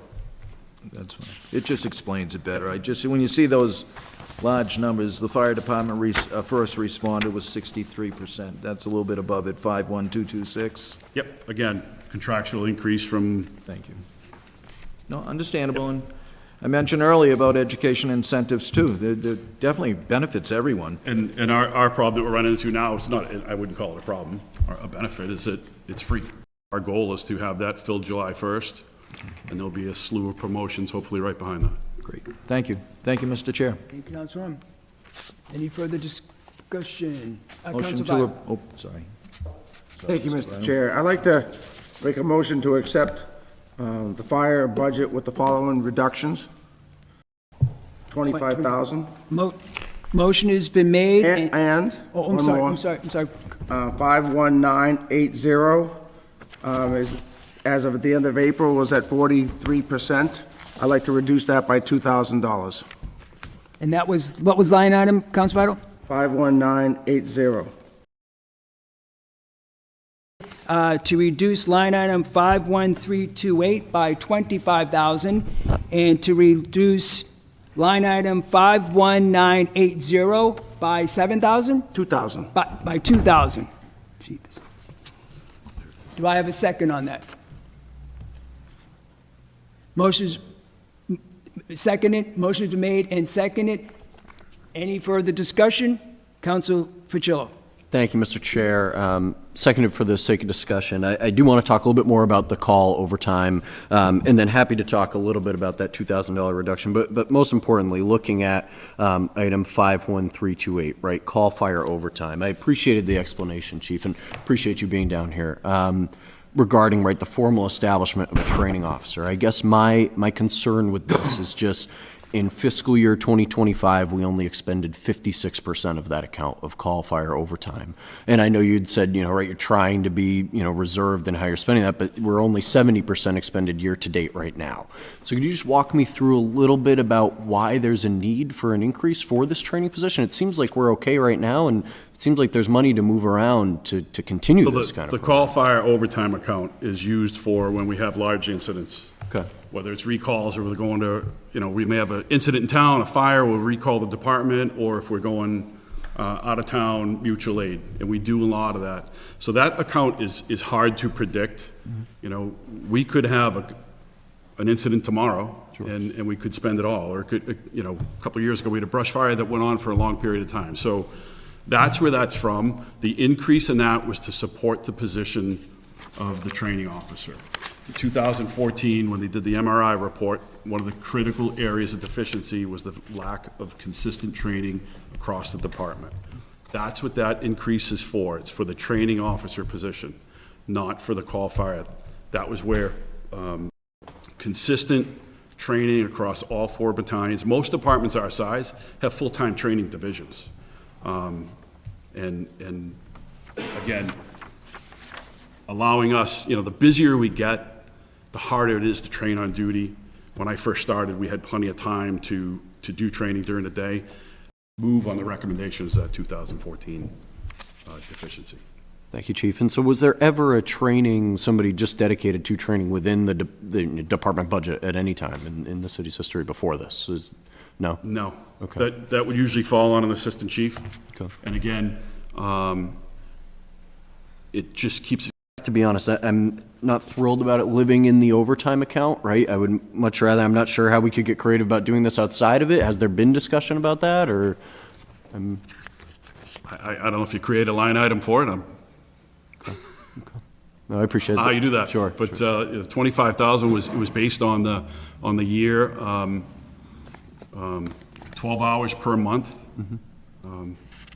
by the training officer. So again, it's a position where we're busy enough. Departments our size have full-time divisions. We're just asking for an addition to that account to fund that position. Thank you, Chief. And thank you, Mr. Chair. Mr. President, President Ossing. Thank you, Mr. Chair. So, Chief, I'd counter that. So, the funds haven't been spent this year. They weren't spent last year by $45,000. The year before that, they weren't spent by $35,000. And the year before that, in fiscal year '23, they weren't spent by $34,000. So to ask for $36,000 additionally when you're not spending what you have, I don't think is fair. My theory is, try it this year without that, you'll get a $6,000 increase, you're still not spending the money, and you can do exactly what you said within the current budget. You can't, it's either call fire overtime or training. It's just to say, well, I'm gonna use some of it for training, it's call fire overtime as the account, and you're not spending it, and that's where you wanna use it. So my recommendation is, spend what you got. You can do it currently. You could do, with what your spend rate right now, you could do whatever, whoever's gonna do that training, you could do it right now with the funds you got and not impact the budget. Because you're not spending the money. It's not you, but the department's not spending the money. So I have a hard time going to look in the town, do it right now. Thank you, Mr. Chair. Thank you, Mr. President Austin. Council Rowley. Thank you, Mr. Chairman. I think we had this discussion last year when we reduced this, and I think it was specifically reducing the position. So I'm kind of in agreement with going to the budget. We're not really adding money because we would take it from this line, I would assume, and then reduce that line by more if that's somebody's decision. So can we codify the position in the budget? And say we're out of money, and I'm coming back and asking for more money because But we I would spent the give you money the on something more that money. wasn't funded? We would give you the more money because Right. we've cut it and you haven't spent it. If you're telling me to spend the No. money on training, I can do that tomorrow. No, no, we're not telling you to do that. No, Chief, I all no, right? I So- mean- But So we've I- never not given you the money the fire department has. So it's really clear. You're not spending what you have now. So I can't give you, at least from my perspective, giving you asking for a $36,000 increase when you've underrun it by at least $36,000 for the last 4 consecutive years doesn't make sense. You could do that training with what you have right now. My recommendation, try it this year and see if it works with a $25,000 reduction, which is still a $6,000 increase in the line item. And if it doesn't work, come on down. and tell As us. long as what Councilor Roby just said, that you're We you're not understand you're that supporting the position. the position, and if you I need to come... am not, I'll Well- speak for, I'm not supporting a position that's not in the budget. This budget is eliminates one position. To me, it's not a position, it's an activity that you want to have someone do in the fire department. Fine, that's great. So the answer is a yes, as long as it's not a position. So, So if you can do it and you still need to come back to us for more money, I think we would agree in the end that you would get more money. And then we can see next year whether it needs to be codified as a real position. But I guess I'm disagreeing with Councilor Ossing. I want to see that position kept. Just because we're reducing the line item doesn't mean that you shouldn't still do what you want to do as the chief and the department head. And Well, it's technically not So- a position. Madam Chair, Mr. Chair, President, Mr. so we don't, it can all look nice in the pretty folder that says I'm going to spend it this way, but it doesn't mean it's going to happen. Let me remind you, we are $2 million under in salary when we start fiscal year '27. There is plenty of money to move around. The fire department will not fall apart. He's got the money in the budget to do that position if he wants to. All right? The money's there. We're not.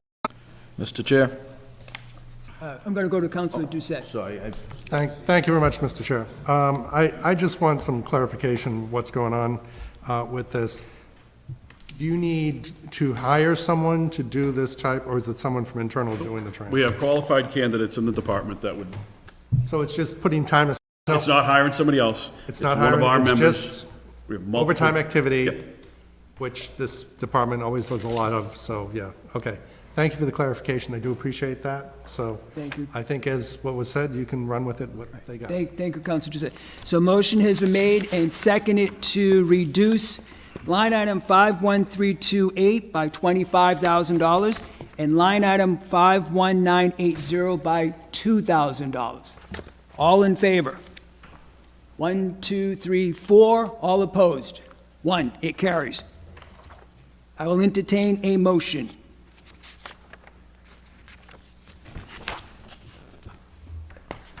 I think it's that. Mr. Chair. I think it's If I could ask the city auditor, $10,904,931. 931. That's what I have, Mr. President. Mr. Chair? Councilor Fitzgerald. Thank you, Mr. Chair. Move to approve the fire department budget in the total of $10,904,931 as reduced by Council Vital. Thank you, Council Fitzgerald. Motion's been made and seconded to approve the fire department budget as amended with the reductions, with a total of $10,904,931. Any further discussion? Seeing none, all in favor? 1, 2, 3, 4, 5, that carries. Thank you, Chief Goldman. Thank you so much, sir. Thank you. Thank you, Chief. Okay, now moving on, we will now begin with the DPW. And we'll start on page number 40.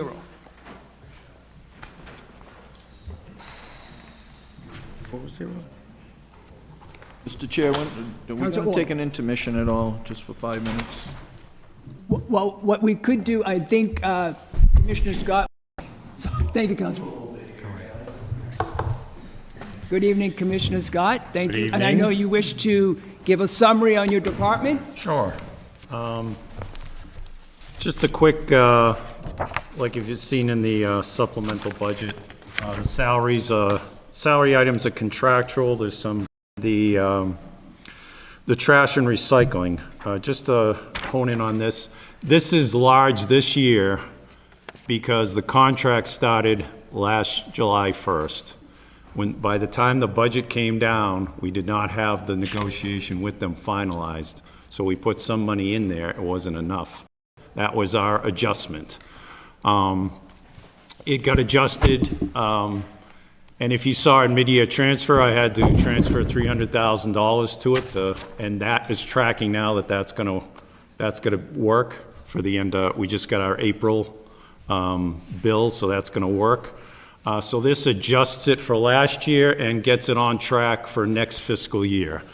After that, the increase will be, so MSW will increase a little more, like 6% recycle, because you have the curbside costs went up plus the tipping fee. On recycling side, the tipping for recycling or the cost of recycling is stayed at $95 a ton. That hasn't changed. Several years ago, it went from 0 and then kept creeping up over the year to 95 a ton. That stayed steady now. The only thing that's happened in recycling is the collection rate has gone up. So going forward, the recycling will be going up roughly 4%, say, and trash like maybe 6%. Once this adjustment's done this year, so it's together it's about a 5.5%. Going forward. So, and we have that for 5 years now. So there was a little pain to get that adjusted. We were riding high on a low tipping fee. Now our tipping fee is up towards the top where other communities are, but we've got that at a nice predictable rate for 5 years now. So I can certainly rest easy, but, so to give that clarification, $1,000. Diesel has gone up 60%, gas has gone up 50%. So if that was to remain in the budget with those rates, that would be a $200,000 increase to those line items, to that line item next year, just to keep that in mind. As far as the open positions go, we critical, those are like hour-and-a-half, 2-hour interviews. We're really trying to get the right candidates, internal and external interviews on that. We put out a lot of offers, some which is interesting, at even the equipment operator. They're leveraging our offer. So it looks like towns are now been making an exhaustive effort to try to fill these positions. I would say by the beginning of the fiscal year, we project that we'll be in maybe 5 openings by then, and we're going to keep at it. We've had a lot of positions being left by retirement and other means, 9 since the January 1st. So it's kind of an attrition thing. We have 1 more retirement we know of. Joe Leatham at the drop-off center. He will be sorely missed down there. He's one of the factors, him and Gary Aker, to make that drop-off center what it is today. He'll be retiring in June, so he's pretty much the only one we know will be leaving in the near future. So just to give you a little update on that, and if you have any questions, I'd be happy to. Thank you, Commissioner. I will open it up to the finance team. We are on, as a reminder, we're on page 40, property and building maintenance. Any discussion? Council Fucillo. Thank you, Mr. Chair. Commissioner Scott, thank you for the presentation. Appreciate the overview of the department. I know we've had plenty of opportunities to work together over the year. Sure. I've been very grateful for the work that you guys have done. It's a team. Absolutely, absolutely. I know, just talking with the conservation officer, some other folks in the city, right, making a concerted effort to, electricity savings, natural gas savings. I know we made some upgrades to the high school. We're doing additional upgrades in the next year to the heat pumps at police and fire. Is that correct? Mm-hmm. Okay. Yep. So I know, the goal is to decrease usage. We can't predict rates, but with that being said, right at the beginning of the budget hearing, we had this conversation about where can we find, some measurable reductions. And so again, right, electricity, natural gas, these are projections. We can move money around. And with that, I would support reducing the electricity account 52120 by $100,000 and natural gas 52200. I will second that to reduce line item 52120 by $100,000 and to reduce line item 52200 by $10,000. Any further discussion? Seeing none, all in Mr. favor? Chair. Oh, Councilor. Sorry, give me a chance. Yeah, I've been done. I just don't see that going down, but if you have to come back to us, you do. I can't support it, knowing the cost of fuel. We see it at our own homes. I mentioned that already. If you haven't seen an increase in your electric or gas bill, then you don't have the gas and electric I'm getting. And diesel fuel you just brought up, I heard that too. Council Doucette. Councilor Doucette. Thank you. Thank you much, Mr. Chair. Just a couple of things. There's been constant work trying to get solar panels onto the schools and public buildings, considering the issues we have, with the cost of electricity. The more panels we get deployed, what about, putting solar panels on landfills, or something like that? Are you guys looking into that at all? The more energy we can generate, the less energy we need to buy, at the end of the day. Yeah. So, is there any plans or anything looking forward to that? Not, and we're always looking at buildings, so like the new Rich's School will have that. The Goodnow had it. We put them on the existing schools whenever it's practical. We'll keep looking at it. The deals aren't as good as they were before. We have direct metering on several of the schools. We also have solar agreements for solar down in Texas. So we're always looking at that, yes. And we're making sure that certainly the new buildings that go in leverage as much energy savings as they can. As far as landfills, you got the Hudson Street, that's a open space area there.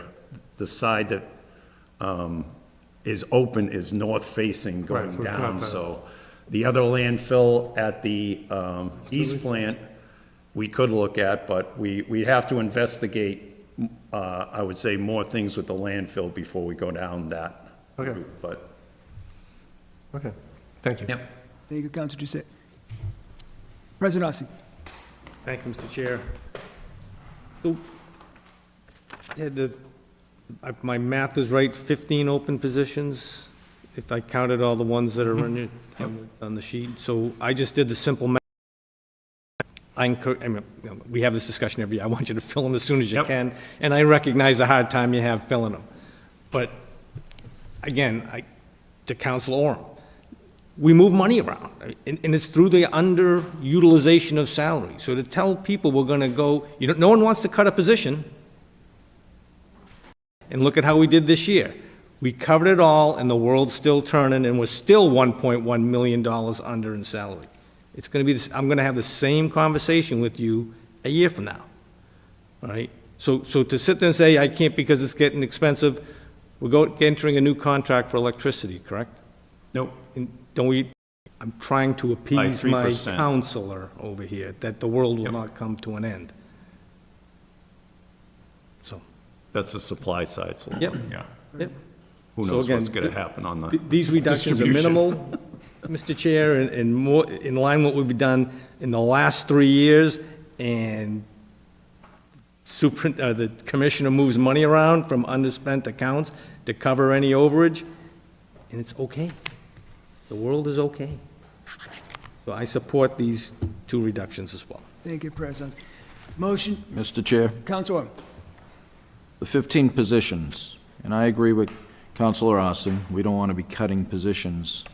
What's the effect on your department, and when do you expect to have those 15 positions filled?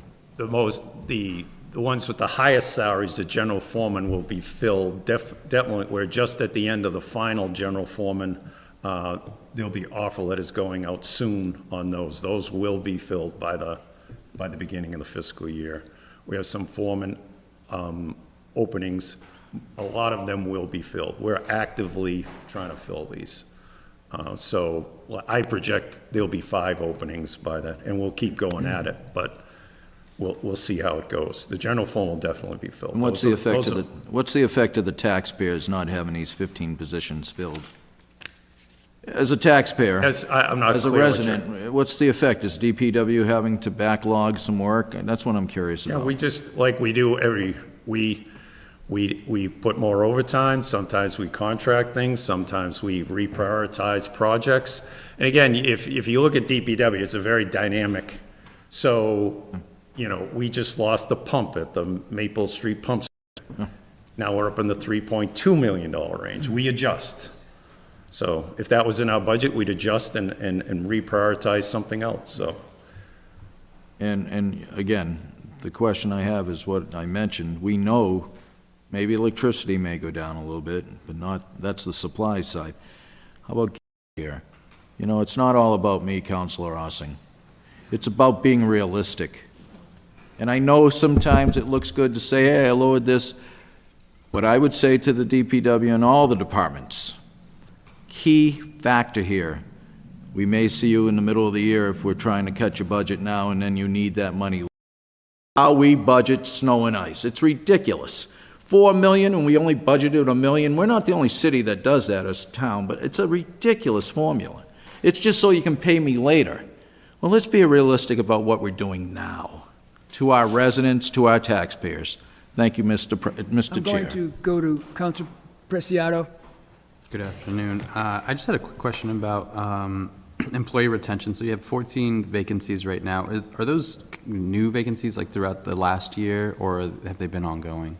So there's been 9 since January 1st. Okay. And for various reasons. Okay, I'm hoping not salary based or potentially? I don't think Council Navin wants to hear it, but a couple went to MWRA, so.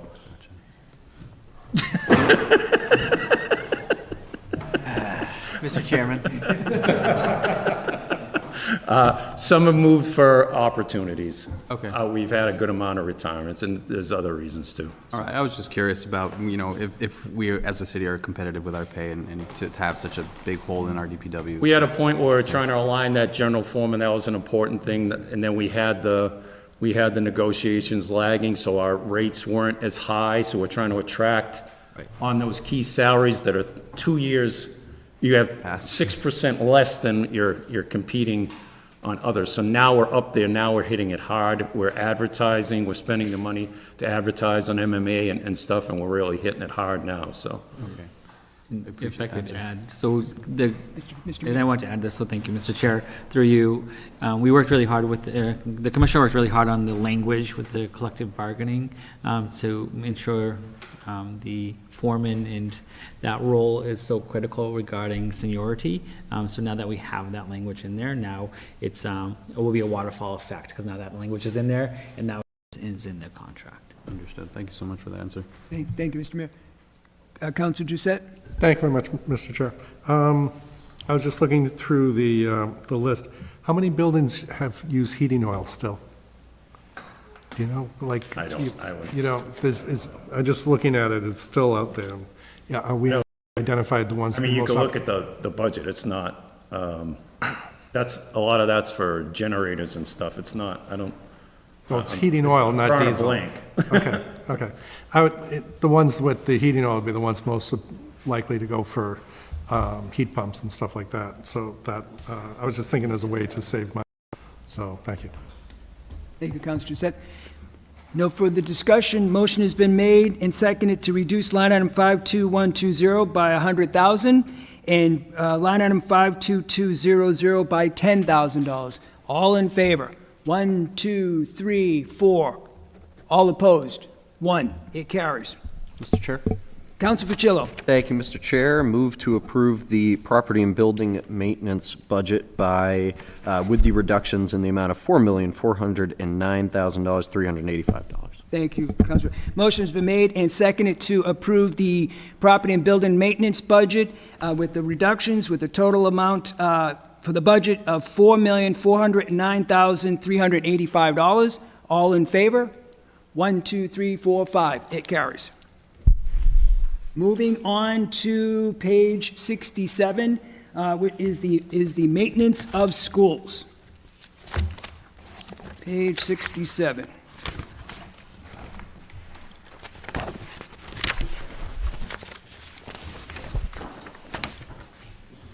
Councilor Vital. I want to approve with the following reductions. I'd like to add, well, let me do some background first of all. 52120 and 52200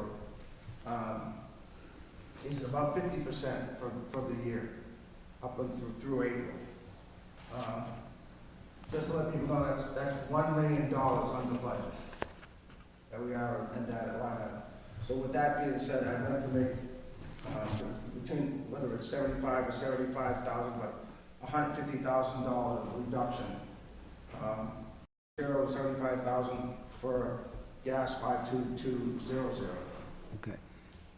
Motion has been made to reduce line item 52120 by to 75,000 and to reduce line item 52200 by what number? 75,000 as well. Does not carry. Councilor Patillo. Mr. Chair, thank you, Mr. Chair. Councilor Vital, I'm with you. You know, I do think we need to make reductions to electricity and natural gas. I would propose that we alter it just slightly, right, as you can see, Commissioner, I appreciate it. Just for the fact that, right, the natural gas account is looking for about a $54,000 increase from the last fiscal year, so $75,000 reduction in that account, I fear, is taking us back a little bit compared to where we are. So in that case, I would move to reduce the electricity accounts of 52120 by 100,000, introduce natural gas 52200 by 10,000. Thank you, for a grand total of 110,000. Thank you, Councilor Patillo. Motion's been made, and I will second that to reduce line item 52120 by $100,000 and to reduce line item 52200 by $10,000. Any further discussion? Seeing none, all in favor? 1, 2, 3, 3. All opposed? 1, 2. It carries.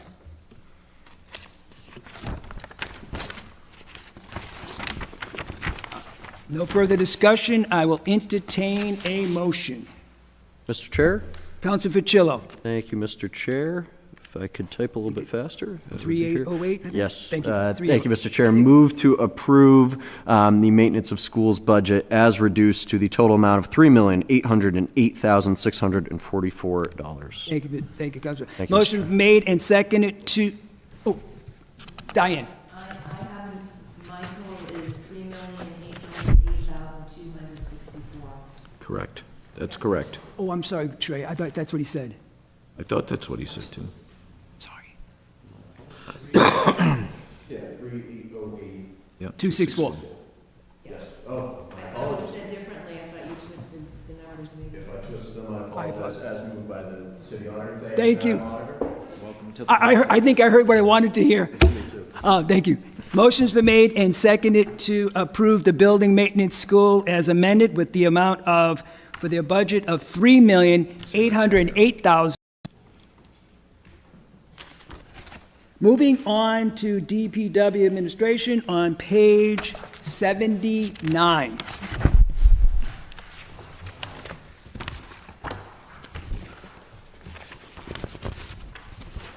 This is administration. I have no questions on that. Mr. Chair? Councilor Fitzgerald. DPW administration budget as proposed to us. Motion's been made and seconded to approve the DPW administration budget as submitted. Any further discussion? Seeing none, all in favor? 1, 2, 3, 4, 5. That carries. Moving on to DPW engineering on page. Budget with the following reductions. 51310. As of 51310, overtime regular, it's at 47% in April. I'd like to reduce that by $2,000. And then I also, on the following page, environmental compliance, that's at 28% as of April. I'd like to also reduce that by $2,000 for a total reduction of DPW engineering of $4,000. And what line item was that? 51310, 2,000, and 57830.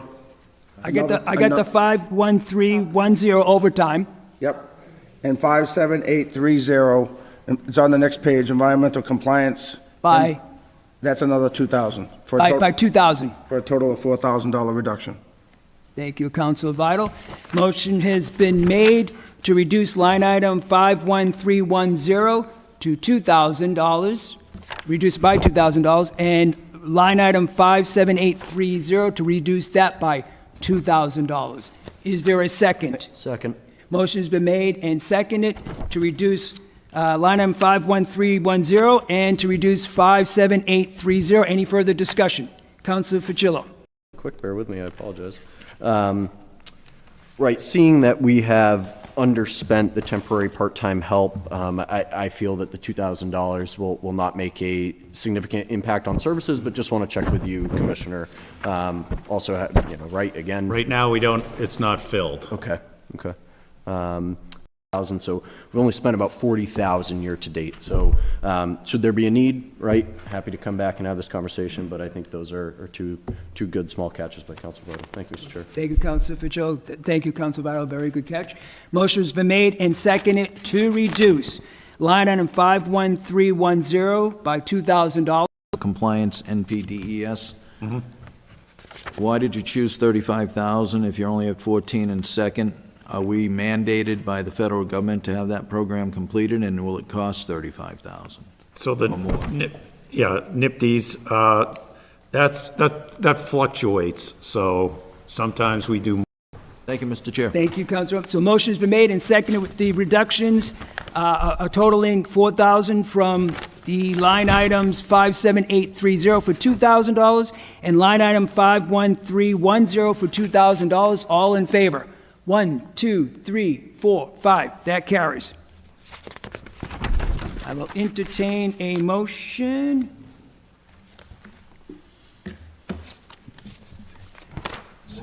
$694. A motion that. Okay, motion has been made and seconded to approve the engineering budget with the reductions for a total budget of $1,168,694. Any further discussion? Seeing none, all in favor? 1, 2, 3, 4, 5. Thank you, Councilor Orm. Moving on to page 84, snow and ice. Snow and ice. And I know Councilor Orm was vocal on this. Yeah, I've already had my say on it. That's it. I don't want to waste any more time with that. Mr. Chair? Councilor Fitzgerald. Thank you. Move to approve the snow and ice budget. Motion has been made and seconded to approve the snow and ice budget as submitted. Any further discussion? Seeing none, all in favor? 1, 2, 3, 4, 5. That carries. Okay. Moving on to DPW streets on page 86. My constituents would probably want to know as well, is on line item 55,400, sidewalk maintenance. Yep. We're at 48% at the end of April. Right, so what happens, so these percentages are difficult to genius percentage. The electricity and all that, especially the supply, those things lag quite a bit. And in this one, you have the winter, so you're not doing anything there. So you have a ramp, then it goes then you ramp up again right now. So that percentage has already increased, and that will increase. Motion to approve. Council Fitzgerald. Oh, I made the motion to approve, but, Council Orm. yes, I made a motion to approve this budget, but we can have further discussion. That was, Motion has been made. Is there a second to approve the streets budget? Second. Motion has been made and seconded to approve the street budget as submitted. Any further discussion? Seeing none? All in favor?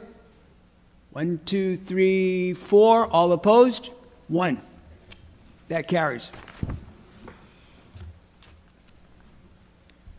Moving on to page 89, which is the fleet.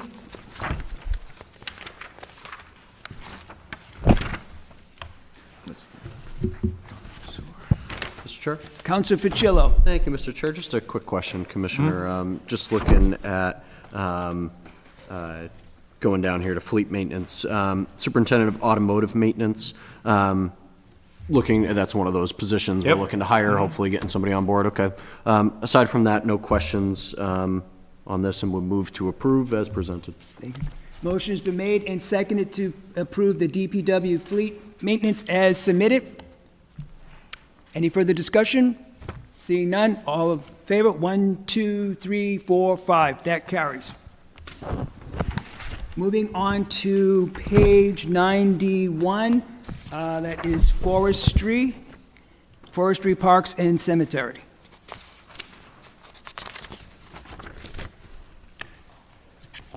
No further discussion. I will entertain a motion. Mr. Chair? Council Fitzgerald. Thank you, Mr. Chair. No comments or questions here. Move to approve the DPW forestry budget as presented. Motion's been made and seconded to approve the DPW forestry budget as presented. Any further discussion? Seeing none, all in favor? And recycling. Mr. Chair? Council Vital. Another question for the Commissioner. Commissioner, is Hazmat Collection Day, is that yet to happen? So the second one just happened, we're just starting to get the invoices now. So, okay, so it's at 50% at the end of April, but that's going to be spent by... That was the fall one, and now we... Mr. Chair? Council Fitzgerald. Move to approve as presented. Motion's been made and seconded to approve the solid waste and recycling budget as submitted. Any further discussion? Seeing none, all in favor? 1, 2, 3, 4, 5. That carries. Now moving on to sewer service.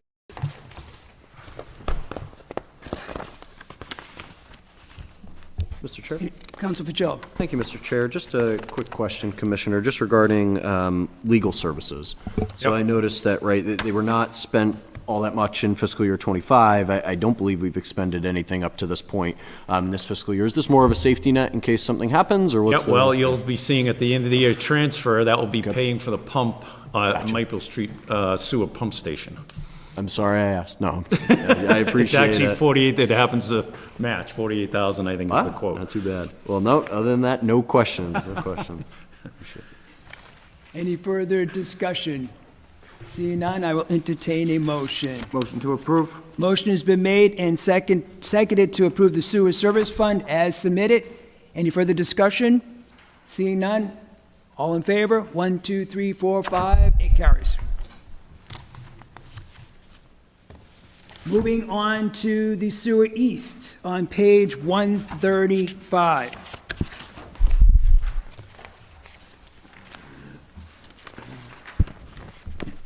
Mr. Chair? Council Fitzgerald. Thank you, Mr. Chair. No questions on this one, and with that, move to approve the East Wastewater Treatment Plant budget as submitted.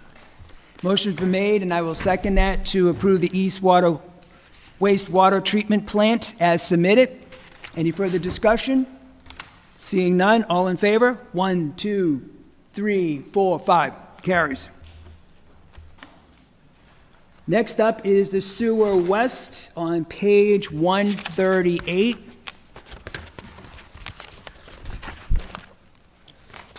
Mr. Chair? Counsel Facillo. No questions here either. Move to approve the wastewater treatment plant as presented. Motion's been made and I will second that to approve the West Wastewater Treatment Plant as submitted. Any further discussion? Down to Water Enterprise Fund on page 15. Oh, yeah, thank you, Heather. So the Solid Waste Sludge Fund is not funded as of now anymore? That was a couple years ago, I think that started. So, yeah, I should have mentioned that to you. Thank you. Yeah, you're welcome. You're welcome. So next up, oh, I'm sorry. Council Navin. Thank you. Mayor, brief comment for you. I find it curious that in a budget that's $222,882,585, that a key driver in, I believe, but quite the bargain for the world's best drinking water. You rounded up to 196? Interesting. Money well spent. Yeah, very interesting. Money well spent indeed, as we often hear about why our key, the key to our economic success is based on our wonderful drinking water. So just want to bring that up. Thank you. From the millions that are listed here, that seems like a small number to blame on somebody else. Further, I made this comment last year. I'm just wondering if we can make this adjustment in future years, rate the line item. I just think it's a little confusing. This is a very small difference, but the MWA water line item includes also, Ted, I wonder if you could speak to it a little bit. It includes chemicals that the city is required to add at the plant. So it's not consistent with the documents that are produced that say what the cost of the water is. And so for consistency, maybe in a future budget, we could actually break that out into two separate line items. But Commissioner, would you mind just explaining to people what that is? So that comes from the old days when we had Milham and the MWA water at the same time. When Milham was closed, it just became MWA. So anything that was associated with MWA, like the phosphate that we add, anti-corrosion. There's also some DEP certification that's in there, stuff that's related to that MWA water. And then the Cedar Hill Pump Station, there's some preventive maintenance that goes on there, that's taken out of that. So there's some other cost items in that. Thank you. As I mentioned earlier, Munis is not updated to reflect things accurately. So. Thank you, Council Navin. Motion to approve, Mr. Chair? What's that? I made a motion to approve this budget line. Motion has been made to approve the Water Service Fund. I would approve as presented with the following reductions, if I may. We'll take the reduction first, Council Votto. 51310 overtime regular. I'd like to reduce that by the 19,000 since it was underutilized last year. Thank you, Council Votto. I'd also, it's a $20,000 budgeted, but I would like to reduce it by $5,000. And then on 54810, and this might need clarifying, but the repair, maintenance, supplies, vehicles came in at 24.9%. How much? As of the end of April, was 25% utilized. Yep, so that's an item, we did get some new equipment there, so the repair for that might be less now. That's fair. So for a combination between the three line items, it would be a reduction of $34,000. Total of $34,000. Okay, motion has been made, and I will second that to reduce line item 51310 by $19,000, and to reduce line item 51380 by $5,000, and to reduce line item 54810 by how much? $10,000. What? $10,000. By $10,000. Any further discussion? Seeing none, all in favor? 1, 2, 3, 4, 5. That carries with Mr. those. Chair, that's for a total of $10,807,105, if I'm correct? Do my That math. reduction, the 34,000 minus $10,807,105, if I'm correct? Because we're minusing 100, Minus some 34,000? 34,000? just so we... That is, I think that is correct. Thank you, Counsel. So motion has been made, and I will second that to approve the water service fund with the, with those reductions. That would be a budget of $10,807,105. Any further discussion? Seeing none, all in favor? 1, 2, 3, 4, 5.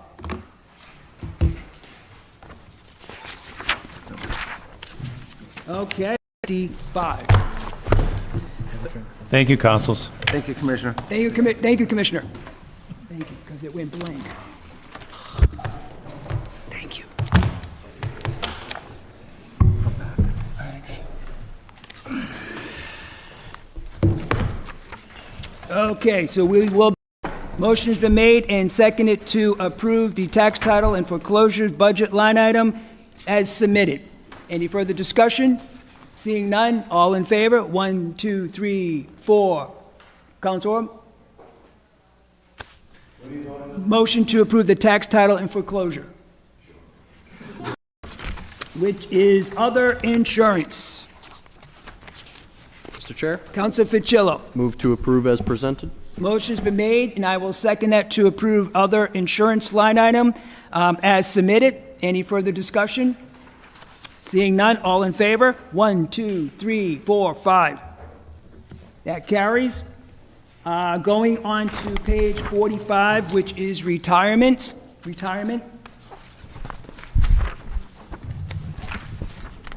Mr. Chair? Counsel Fitzgerald. Thank you, Mr. Chair. Move to approve as presented. Motion has been made, and I will second that to approve the retirement pension benefits as submitted. Any further discussion? Seeing none, all in favor? 1, 2, 3, 4, 5. That carries. Going on to page 47, workers' comp. No discussion, I will entertain a motion. Motion to approve. Motion has been made and seconded to approve the workers' compensation insurance budget line item as submitted. Any further discussion? Seeing none, all in favor? 1, 2, 3, 4, 5. That carries. Next up is on page 49, which is unemployment compensation. Mr. Chair? Counsel Fitzgerald. Thank you, Mr. Chair. Move to approve unemployment as presented. Motion is made and seconded. I will second that to approve the unemployment budget item as submitted. Any Chair? further discussion? Yes. Counsel Orr. Just that we saw 57,316 in FY '24 actual. Where are we going with this? You brought it back to 50 after seeing the increase. Sure, I'll be down with the transfer. All in favor? 1, 2, 3, 4, 5. That carries. Going on to page 51, health and life insurance. Mr. Chair, Counsel Vital. I'd like to approve with the following reductions. On line item 57406, life insurance, 7406, life insurance. 57406 by $2,000. Yes, Mr. Chair. Thank you. Motion has been made to reduce line item 57406 by $2,000. Do I have a second on that? Does not carry. I will entertain a motion to approve the health and life insurance budget as submitted. Any further discussion? Seeing none, all in favor? 1, 2, 3, 4, 5. That carries. Going on to page 53, other general government. Mr. Chair, Just get my page 53. 54, page 54. Starts on page 53, yes. Yeah, a motion for approval for point of discussion. So motion to approve, but I have a question. Motion has been made to approve other general government budget item as submitted. Do I have a second on that? Does not carry. I will have further discussion. Counsel Fitzgerald. Thank you, Mr. Chair. As we discussed kind of at the beginning and as we talked throughout this budget process, right, I think reserve for salaries is another one of those line items that we can take a look at when we're looking to make some significant reductions to the budget, right? you know, in my opinion, right, we can do that transfer, we can have these conversations if it comes to it. You know, reducing the budget now, right, lowers taxes to be paid on the residents. I think this is a critical line item for us to take a look at. So would move to reduce reserve for salaries, account number 57820 by $200,000. Motion has been made, and I will second that, to reduce line item 57820 by $200,000. Any further discussion? Council Orm. If we could hear from the comptroller or the mayor on that request to reduce what we spent so far. We're talking about 57820 line item? 57820. Yeah, they already reduced it by 342 from the FY '26. I'd like to hear what's going on here. Why is it, if we're going to reduce it another 200,000, where do we stand and what do you expect? It will be tight, and we may have to come back for a transfer. I think the comptroller can speak to it. So we also have Yeah. So we also have the salary survey that's in finance, so some of that funding is coming through this, because, again, there is no free cash, you know, until free cash gets certified. So if we're looking to do anything and the line items aren't funded, 2 retirements of fire, 2 retirements for police, there's a city hall retiree, unfortunately, from my perspective, but it is what it is. And then the salary survey is what's been put into that line item. Based on that answer, I cannot support that reduction. Thank you. President Rossi. $700,000, and it worked out just fine. Why? There's underruns in salary items. There just is, folks. I mean, to sit here and say we're going to approve all this money knowing we're not spending all this money is a disservice to the taxpayer. We're sitting and saying, we're going to tax you anyway. I hear what the comptroller is saying, free cash isn't certified till September. Guess what? We're not going to spend that money before September. All right? And if we needed to spend money, we've got $28 million sitting in stabilization account. So free cash needs 6 votes, stabilization makes 8. So to say, and I respect you, Brian, but to say we don't have free cash to move, I can move stabilization just as quick as free cash. It's just a matter of 6 or 8 votes. So reducing this now is not an issue. Will the comptroller and mayor sweat it out a little bit? Okay, we're paying them well, let them earn their money. I'm okay with that. That works. We'll find ways. We have not shot down a transfer on this council with me as president that I can remember. Everything they've asked for, they've gotten. Lower the budget to lower the taxes. If they want more money, they'll come back and ask for it. Don't just carte blanche give it to them because they say they need it. You haven't heard a department head up here say they don't need the money. Of course they do. No one says, well, who's looking out for the taxpayer? That's our job. And our job should be to say, we can take $200,000 out of that, and the city will be just fine. Thank you, Mr. Chair. Thank you, President Rossi. Motion has been, If I can. Brian. I would not be looking to take from stabilization for this type of item. You know, stabilization is a one-time revenue shortfall is how I look at stabilization. This is not a revenue shortfall, this is an expense shortfall. So again, I look at stabilization from a revenue shortfall perspective. If we're not getting our license permit fees, then I'd probably be concerned about taking anything out of stabilization at this point in time also. So I'll count it. So we would not be taking it out of stabilization. I was offering another. We are $2 million under in salary. No one wants to cut a position. I get it. You heard Ted say he's going to hire. Let's have this discussion on July 1 and see how many of those positions are filled. $1 million as of right now under salary in the fiscal year 26. And that's on top of $800,000 we moved in mid-year transfers. So almost $2 million we're not spending. And everybody's okay with saying taxpayers go make up for it? We can pay for it. The comptroller and the mayor know they're not going to put up a fight because they know they can find the money for it. So don't politicize it. Do what's right for the taxpayer. Make the adjustment. Thank you, Mr. Chair. If I could add to that, like, I think we'll obviously make do, but my fear and concern is that if this reserve for salary is getting cut to this level, I would just hope that you would all keep an open mind for the salary study that we worked very hard on submitting to all of you. So my concern is that if this is cut, then that means that finance will not take up that salary study.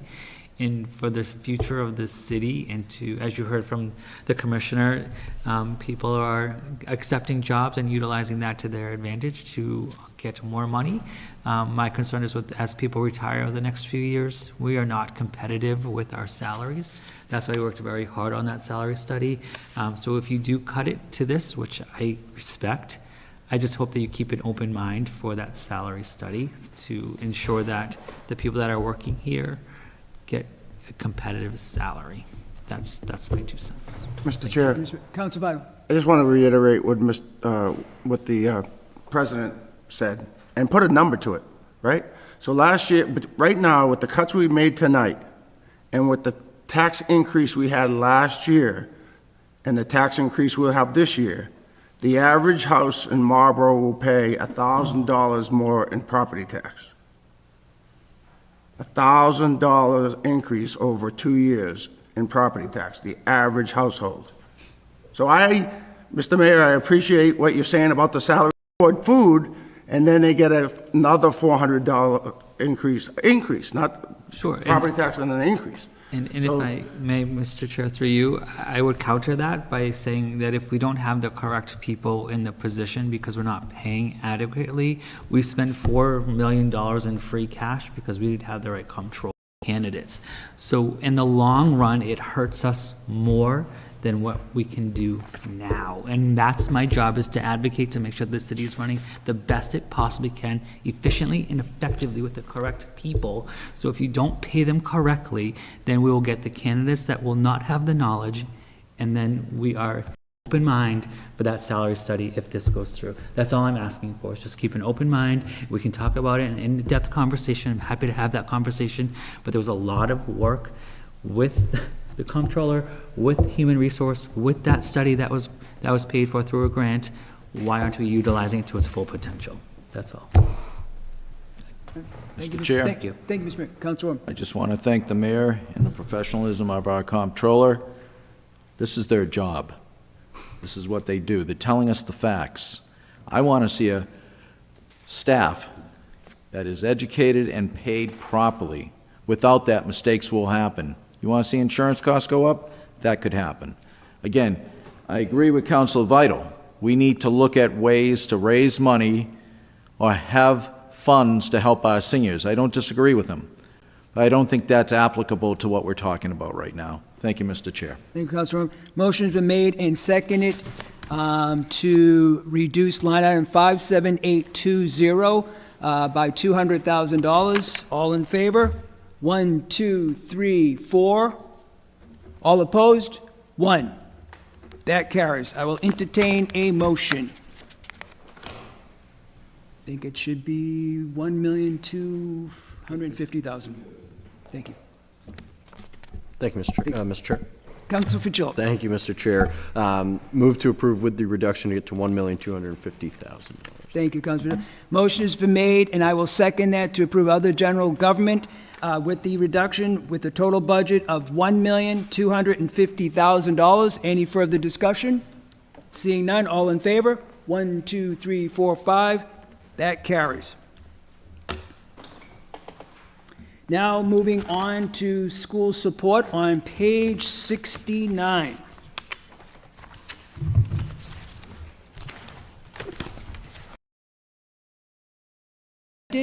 Any further discussion? Seeing none, all in favor? 1, 2, 3, 4, 5. That carries. Moving on to city school support on page 71. Mr. Chair? Council Fitzgerald. Thank you, Mr. Chair. Move to approve city and school support as 1, 2, 3, 4, 5. That carries. Going on to page 73, retirement of debt. Mr. Chair? Council Fitzgerald. Thank you, Mr. Chair. Move to approve retirement of debt as presented. Motion's been made, and I will second that to approve the retirement of debt as page 75, long-term debt interest. Mr. Chair, Council Vital. move to approve. Motion's been made, and I will second that to approve the debt interest on the school as submitted. Any further discussion? Council Orr. In general, we need to build a new school. So I'm sure we can expect this not to be in a decrease mode in the future. Am I correct in that, So Mr. it will Comptroller? Decrease somewhat, your short-term debt will increase as I bring on some of the bonds. You're correct on this one until the new schools for this particular department, you're correct. Thank you. Thank you, Mr. Chair. Motion is made and seconded to approve. All in favor? 1, 2, 3, 4, 5. That carries. Now moving on to retirement of debt on page 114. Mr. Chair. Counsel Ficillo. Thank you, Mr. Chair. Move to approve retirement of debt as presented. Motion's been made and I will second that to approve the retirement of debt budget as submitted. Any further discussion? Seeing none, all in favor? 1, 2, 3, 4, 5. That carries. Moving on to long-term debt interest on page 116. Mr. Chair, Counsel Vital. motion to approve. Motion's been made, and I will second that to approve the long-term debt and interest budget as submitted. Any further discussion? Seeing none, all in favor? 1, 2, 3, 4, 5. That carries. We won't go to the capital project on page 1118 because that is not funded. We will go to retirement and pensions on sewer on page 120. Mr. Chair. Counsel Fitzgerald, any further discussion? Seeing none, all in favor? 1, 2, 3, 4, 5. That carries. Going on to workers' comp sewer on page 122. Mr. Chair, Counsel Vital, motion to approve. motion 1, 2, 3, 4, 5. That carries. Going on to page 124, health life insurance. And on the sewer enterprise fund, Mr. Chair. Counsel Ficillo. Thank you, Mr. Chair. Move to approve health and life for sewer. Motion's been made, and I will second. Going on to page 126, sewer and other general government. Mr. Chair. Counsel Ficillo. One super quick question. I think in looking at this year's budget, 58891, it was 58890. It was bond issue expense. Now it's loan origination fee. Is that just some, is there a change there? What is the change there? It's just that Yeah. in this department, that's what I think what it is. Okay, You know, the other gotcha. one, it's an old, it's Sure. depending on how old, when they were established originally, what they carried forward. All good. Thank you, Mr. Chair. And with that, move to approve the sewer other government. Thank you. A motion's been made. I will second that to approve other general government in the sewer department in the budget as submitted. Any further discussion? Seeing none, all in favor? 1, 2, 3, 4, 5. That carries. Going on to page 128, retirement of debt. Motion to approve. On page 120, motion has been made and seconded to approve the retirement of debt budget line item as submitted. Any further discussion? All in favor? 1, 2, 3, 4, 5. That carries. Going on to long-term debt interest on the sewer, page 130. Motion to approve. Motion has been made, and I will second that to approve the long-term debt interest on the sewer budget as submitted. Any further discussion? Seeing none, all in favor? 1, 2. I'm sorry. Retirement, pensions, and water, 144. You're jumping.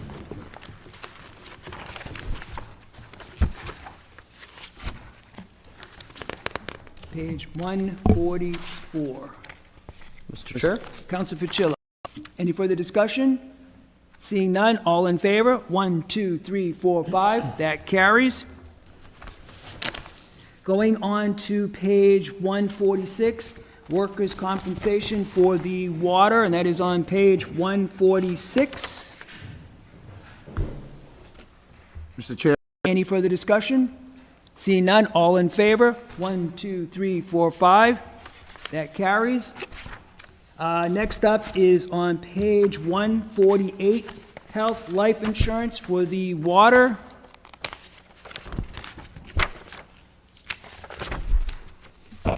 Mr. Chair? Council Ficillo. Thank you, Mr. Chair. Move to approve the health life insurance for water as presented. Motion's been made. I will second that to approve the health life insurance for the water budget as submitted. Any further discussion? Seeing none, all in favor? 1, 2, 3, 4, 5. That carries. Moving on to water, other government on page 150.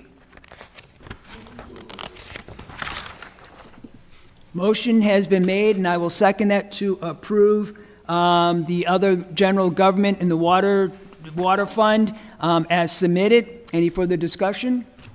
Seeing none, all in favor? 1, 2, 3, 4, 5. That carries. Going on to page, retirement of debt in water, page 152. Mr. Chair, 152. Council Vital. I'll make a motion to approve as presented. Motion's been made, and I will second that to approve retirement of debt on the water budget as submitted. Any further discussion? Councilor Doucette. Thank you very much, Mr. Chair. I missed some of the other conversations about this. How long are these bonds? Are they typically 20-year, 30-year? I mean, are they different in these categories? Are they different durations, or? Sure. Most of them are 20-year bonds when you're dealing with water. Some are 10-year, most are 20-year. I think we have some of the short ones we get through MWRA, zero interest. I believe those are 10 years. The leads are 5. The leads are five. The lead safe, Yeah, yeah. the lead's fine. Yeah, but that's all taken care of, right. Yeah. Thank you. Thank you. Councilor. So motion has been made and seconded to approve. All in favor? 1, 2, 3, 4, 5. That carries. And going on to the last item is long interest water as submitted. Any further discussion? Seeing none, all in favor? 1, 2, 3, 4, 5. That concludes the review of the FY 2027 budgets, proposed budget submitted by the mayor. At this point, I will take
Finance Committee meeting on May 11th, 2026.